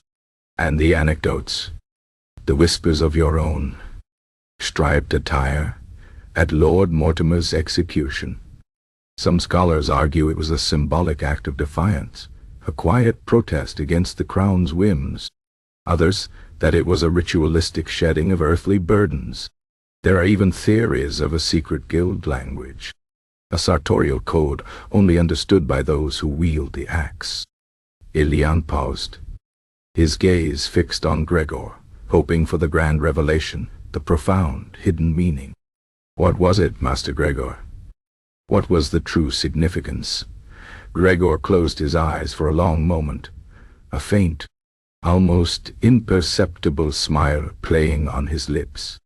He saw it all again, the bitter pre-dawn chill, the insistent hammering on his door, the sudden, sharp memory of his proper robes languishing at Master Finch's, the bone-aching cold of the scaffold, the sheer undignified absurdity of it all. He remembered Lord Mortimer's dry wit, the king's bewildered indignation, the tailor's furious machinations, and the generations of executioners who had since followed his unwitting example, benefiting from the comfort he had so desperately sought. He opened his eyes, their ancient depths twinkling with a profound, weary irony. He looked at Ilian, his earnest face alight with the desire for grand historical truth. "And then, Master Gregor, the legendary pajama executioner, the unwitting catalyst for a royal decree that had baffled scholars for decades, spoke his final unvarnished truth. Significance?" Gregor rasped, his voice barely a whisper, yet imbued with a lifetime of pragmatic weariness. "There was no significance, lad. No grand defiance. No secret code. No ritual shedding." He paused, taking a slow, shallow breath. "I was simply cold." Ilian blinked, his quill freezing mid-stroke. "Cold, Master Gregor?" he whispered, bewildered. "Aye, cold," Gregor affirmed, a faint, almost mischievous glint in his eye. "Bitterly, profoundly cold. My robes, the proper ones, were at that fastidious old fool Finch's shop, ruined by that oafish Earl of Greymarket and his spiced wine. Couldn't find them anywhere. And the king, in his infinite wisdom, decided Lord Mortimer's head simply had to come off before the sun even thought about rising." He chuckled again, a dry, rattling sound. Who beheads a man over a hat and a bit of spittle at such an ungodly hour? I ask you. It makes for poor viewing, and worse. It makes for a thoroughly chilled executioner. So, Elian stammered, his mind racing, trying to reconcile this mundane confession with centuries of scholarly interpretation. You wore your night clothes merely for warmth. What else was I to do? Boy, Gregor retorted, a flicker of his old exasperated self returning. Stand there shivering, my teeth rattling like dice in a cup, my hands numb to the bone. How was I to ensure a clean stroke? A swift, precise dispatch? If I was distracted by the icy grip of the pre-dawn wind and the radiating chill of those damned castle stones? A numb hand, I told the king, is a clumsy hand. And clumsiness in my line of work is simply unacceptable. He paused, a deep sigh escaping him. It lacked all dignity, I tell you. Being dragged from my bed still half asleep, and forced to perform the most solemn of duties looking like I'd just rolled out of a hayloft. It was a profound indignity. But the stripes, Elian pressed, still clinging to the complex theories. The patterned fabric, which so many historians believe has symbolic meaning. Gregor snorted. Stripes? Bah! It was old Ma Hesketh's wool, thick and ribbed for durability, not for fashion. And my nightshirt was patched in places where it had worn thin, creating a pattern. That's all. No grand design, no deeper truth. Just a man, cold and tired, trying to do his job without freezing his very fingers off. He shook his head slowly, the ghost of a smile on his lips. The irony, you see, is that the more they tried to find meaning, the further they strayed from the simplest truth. I simply couldn't be bothered to get dressed properly that night. It was too cold, too early, and my proper robes were nowhere to be found. So I wore what was warm, what was comfortable, what allowed me to do my work without undue suffering. He closed his eyes again, a profound weariness settling over him. And then Lord Mortimer, bless his impertinent soul, had to go and make a joke about it. And the king, God rest his easily distracted heart, heard the joke, and then somehow, in his peculiar way, decided that a comfortable executioner was an effective executioner. It was a happy accident, boy. A very, very comfortable accident. Elian scribbled furiously in his notebook, his quill flying across the page. The simplicity of it, the sheer, glorious, infuriating, yet utterly believable mundanity. It defied centuries of scholarly analysis, yet made perfect, undeniable sense. The great mystery of the pajama executions was not a grand symbolic gesture, but merely a testament to a man who was too tired and too cold to bother changing his clothes for work. Gregor's breathing grew shallower, his chest rising and falling with increasing effort. Tell them. Elian, he rasped, his voice barely audible now. Tell them the truth.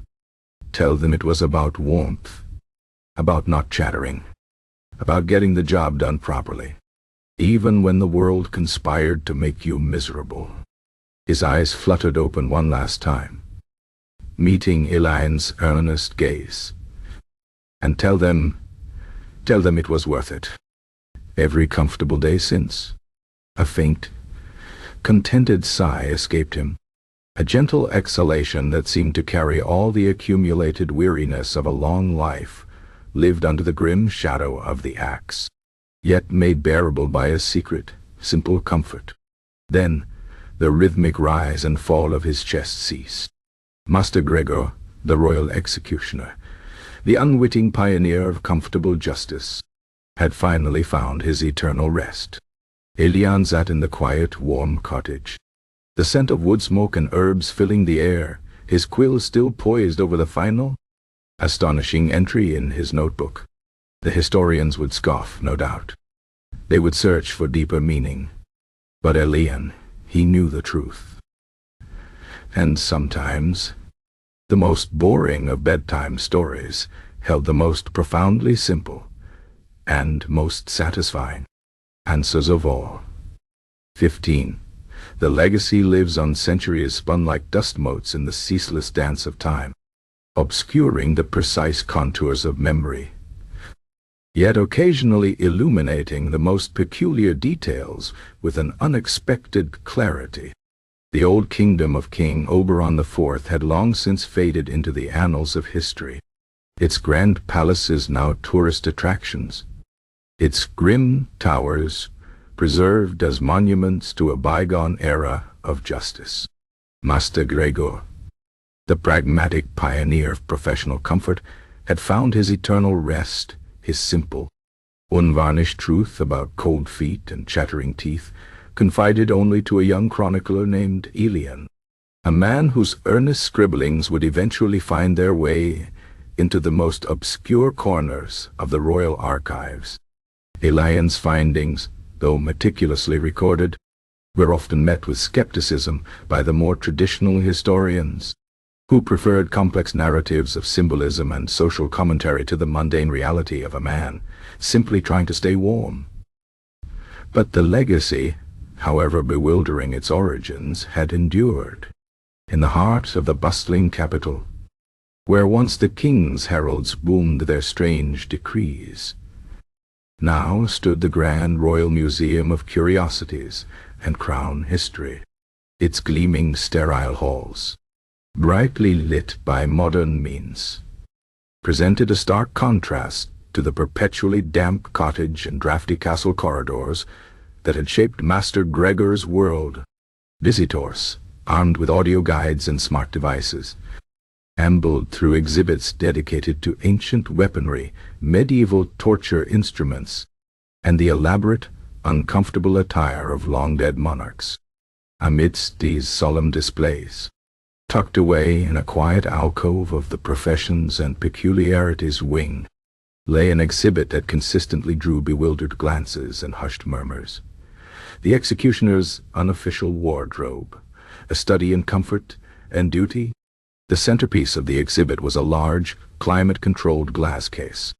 Within it, carefully arranged on a velvet-draped mannequin that was unsettlingly lifelike, yet faceless, hung a magnificent if somewhat faded black executioner's robe. Its fabric, though ancient, still conveyed an imposing gravitas, its silhouette unchanged by the centuries.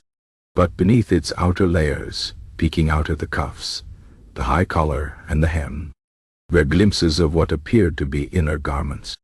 A glimpse of soft, cream-colored linen, a hint of muted blue, vertically striped, wool-blend fabric, a faint suggestion of quilting, adding an improbable bulk to the figure. These were not the coarse, unyielding undergarments one might expect for such a grim profession. These were, unmistakably, Pajamas, took to the not the original threadbare wool breeches and patched linen nightshirt that Master Gregor had worn on that fateful dawn, which had long since succumbed to time and decay, but rather a meticulously crafted, later period set designed by the royal tailors of the next century, who had fully embraced the peculiar royal decree. This particular set was said to have belonged to Master Theron, the very executioner whose axe had suffered a mysterious rust and whose condemned had, in a fleeting moment of bizarre humor, giggled uncontrollably. The display also featured a small, carefully preserved square of what was purported to be a fragment of Master Gregor's original, coarse wool breeches, its pattern still faintly visible. The accompanying informational plaque, etched in elegant script, attempted to explain the anomaly, the origins of this peculiar sartorial tradition within the Royal Executioners Guild remain a subject of considerable academic debate. Rooted in the reign of King Oberon IV, 1288 to 1324, historical records indicate a sudden shift in official policy, allowing executioners to prioritize personal comfort and professional efficacy in their attire. Some scholars propose it was a symbolic act of defiance against the crown's rigid formality. a quiet protest against the absurdities of court life. Others suggest a deeper ritualistic meaning, where the shedding of outward pomp and the embracing of intimate comfort prepared the executioner for his solemn duty. A controversial theory first posited by the chronicler Aelian in the late 13th century suggests a far more prosaic origin, the simple necessity of warmth in the face of ungodly hours and biting cold.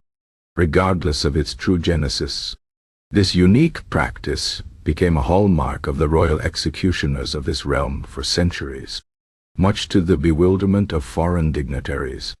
Visitors circled the display, their murmurs a modern echo of the ancient gossip. Symbolic defiance, whispered a woman to her companion, peering at the quilted cuffs. So they were rebels, in their own quiet way. Or a ritual, perhaps, mused her companion, tapping his chin thoughtfully. Like a monk's habit, but for death. A spiritual preparation. A group of teenagers, their faces illuminated by the glow of their phones, scrolled through digital interpretations.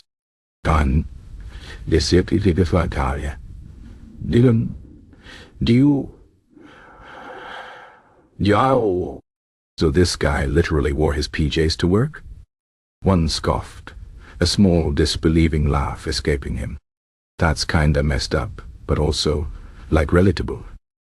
An elderly gentleman, his spectacles glinting in the light, read the plaque meticulously. Prosaic origin, the simple necessity of warmth, he muttered to himself. Always looking for grand gestures, these historians. Sometimes a man is just cold.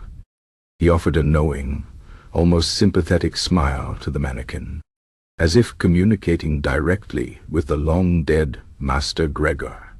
He understood the pragmatic heart of the matter. Indeed, the enduring fascination lay in this very incongruity, the grim solemnity of the executioner's role juxtaposed with the utterly mundane comfort of his undergarments. The pajamas, now threadbare and enshrined behind glass, were a testament not to a profound philosophy, nor a hidden conspiracy, but to the simple, undeniable human need for warmth and ease, even in the coldest, most absurd corners of existence. They were a monument to the fact that even the most terrifying figures of authority were, at their core, just people who got cold, who got tired, and who, given the chance, would much rather be comfortable while performing their duties. The tradition, born of a freezing dawn and a royal temper, had truly lived on. Descendants of Master Gregor, long removed from the cottage and the axe, might now work in office towers or laboratories. But a subtle, almost genetic, preference for comfort lingered. They might wear their softest socks beneath uncomfortable shoes, or their warmest, most comfortable underlayers beneath their formal suits. The spirit of Master Gregor's original, simple need permeated the very air. As the museum lights dimmed for the night, casting long, peaceful shadows over the ancient artifacts, the pajamas in their glass case remained, silent witnesses to centuries of overthinking.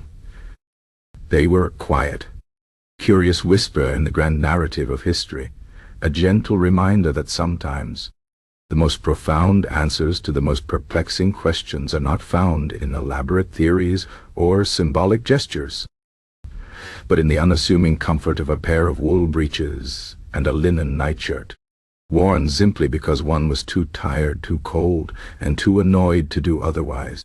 And in that quiet, enduring truth, there was a certain soothing reassurance, a peculiar, comforting hum that could, perhaps, gently distract a restless mind long into the quiet hours of the night.